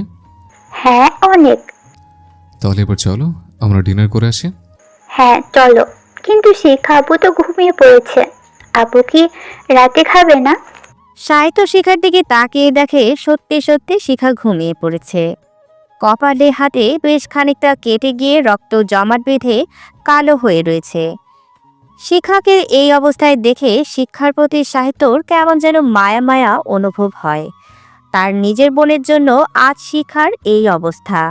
সাহিত্য এসে শিখার মাথায় হাত বুলিয়ে দিয়ে বলল, থাক না, ওকে যখন ঘুম ভাঙে তখন না হয় খাবে। ঠিক আছে সাহিত্য স্যার, এবার তো চলো, আমার অনেক ক্ষুধা লেগেছে। যাওয়া যাক। সাহিত্য ডিনার শেষ করে প্লেটে শিক্ষার জন্য খাবার সাজিয়ে নিয়ে এসে দেখে শিখা বিছানায় নাই। সাহিত্য শিখা শিখা বলে 2-3 বার ডাকার পর শিখা ওয়াশরুম থেকে বেরিয়ে এসে বলল, এমন গলা ফাটিয়ে চিৎকার করছেন কেন? তোর জন্য খাবার এনেছি, তাড়াতাড়ি কি ওষুধ খেতে হবে। ক্ষতস্থানে মলম লাগাতে। আমার বিষয়ে আপনার না ভাবলেও চলবে।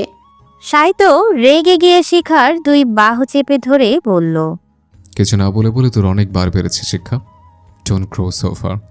শিখা সাহিত্যর হাত ছাড়িয়ে দিয়ে বলল, আমাকে শাসন করার আপনি কে মিস্টার সাহিত্য শিকদার? প্রশ্নটা তোর নিজেকে কর। I know very well that you will get the answer. প্রয়োজনবোধ মনে করছি না। ওকে ফাইন, খেয়ে নে এখন। জুতো মেরে গরুদান করার কোনো প্রয়োজন নেই, আমার সময় মতো আমি খেয়ে নেব। সাহিত্য শিখার খাপছাড়া কথা শুনে শিখাকে জোর করে বিছানায় বসিয়ে নিজ হাতে খাবার মেখে শিখার গালে ঢুকিয়ে দেয়। শিখা খাবে না করে প্লেটে রাখা সবটুকু খাবার খেয়ে শেষ করে, যা দেখে সাহিত্য ফোড়ন কেটে বলে, খুব তো খাবো না করছিলে, এখন খাবারগুলো কার পেটে গেল শুনে? মনে হচ্ছে আমার পেটে গিয়েছে। শিখা কিছু না বলে চুপচাপ শুনতে যাওয়ার আগেই সাহিত্য শিখাকে টেনে তুলে বলল, ওষুধ খেয়ে মলম লাগিয়ে। পিঠের দিকে ও আঘাত লেগেছে, আমি মলম লাগাতে পারবো না। আবৃত্তি আপু আসুক, আপু লাগিয়ে দিবে। আবৃত্তি গল্প পেয়েছে, এত সহজে সে আর আসবে না। তুই উঠে বস, আমি মলম লাগিয়ে দিচ্ছি। তার কোনো প্রয়োজন নেই। বেশি কথা বলে আমি বাবাকে সব বলে দেব, আর তারপর না পারবি পড়াশোনা করতে, আর না পারবি বাড়ির বাইরে বের হতে। ঠিক আছে দিন। সাহিত্য মলম এনে শিখার হাতে কপালে পিঠে লাগিয়ে দিতে লাগলো। সাহিত্যর স্পর্শে কেঁপে উঠল শিখা। আমতা করে বলল, আজ আপনি আমার উপকার করেছেন, বিনিময়ে আমি একদিন আপনার কাপড় চোপড় পরিষ্কার করে দিব। আমি কারোর কাছে ঋণী হয়ে থাকি না। সাহিত্য শিক্ষার পিঠে মলম লাগানোর সময় মনে মনে বলল, আমি তোকে কখনো বুঝতে পারি না শিক্ষা, তুই একটা রহস্যময়। তোকে ঘিরে রয়েছে, জানি না এই রহস্যের উন্মোচন কবে হবে। সেদিনের দুর্ঘটনার পরে কেটে গেছে 3 দিন। শিখা এখন পুরোপুরি সুস্থ। আজ ভার্সিটিতে এসেছে সে। তুবা সহ আরও কয়েকজনের সাথে ভালো সম্পর্কে গড়ে উঠেছে শিক্ষার। পরপর 3টা ক্লাস শেষ করে শিক্ষা ক্লাসরুম থেকে বেরিয়েছে। এমন সময় বর্ণ পেছন থেকে শিখাকে ডেকে বলল, তুমি শিখা রাইট? হ্যাঁ, কিন্তু আপনি কে? আমাকে কিভাবে চিনেন? আমি বর্ণ, আবৃত্তির ফ্রেন্ড। তোমার আর আবৃত্তির আমার জন্মদিনের পার্টিতে আসার কথা ছিল, কিন্তু আসনি কেন? সেদিনের পর থেকে আবৃত্তি না ভার্সিটিতে আসছে আর না আমার ফোন রিসিভ করছে। মেয়েটাকে নিয়ে আর পারি না আমি। কি যে করে এই মেয়েটা আমাকে বোধহয় যন্ত্রণা দিয়ে মেরে ফেলতে চায়। অ্যাকচুয়ালি ভাইয়া আমরা রেডি হয়েছিলাম, কিন্তু একটু সমস্যার কারণে যেতে পারিনি। সরি ভাইয়া। বর্ণ শিখার মুখে ভাইয়া ডাক শুনে খপ করে শিখার হাত দুটো মুঠোয় নিয়ে বলল, প্লিজ বোন, আমার একটা উপকার করে দাও প্লিজ, তোমার কাছে হাত জোর করছি। ঠিক আছে ভাইয়া, বলুন না কি করতে হবে। একটা ঘটনা মানুষের জীবনকে পাল্টে দেয়, সেরকমটা হয়েছে সাহিত্যর। নিজের জীবনের ঝুঁকি নিয়ে শিক্ষার আবৃত্তিকে বাঁচানোর ঘটনা সাহিত্যর মনে দাগ কেটে যায়। সেদিনের পর থেকে শিক্ষার জন্য সাহিত্যর মনে একটা সফট কর্নার তৈরি হয়েছে। সাহিত্যর ভার্সিটির পাশে একটা কাজ ছিল। সে কাজ শেষ করে ভেবেছিল আজ শিক্ষাকে নিয়ে শপিংয়ে যাবে, কেনাকাটা করবে, খাবে, ঘুরবে। কিন্তু ভার্সিটিতে এসে থমকে যায় সাহিত্য। সাহিত্য দেখে একটা ছেলে শিখার হাত ধরে দাঁড়িয়ে আছে। ছেলেটার মুখ স্পষ্ট দেখা যাচ্ছে না, কিন্তু শিখা হেসে হেসে কথা বলছে, যা দেখে সাহিত্যর হাত মুষ্টিবদ্ধ হয়ে আসে। মুহূর্তের মধ্যে শিক্ষার প্রতি পুরনো ঘৃণা জেগে ওঠে।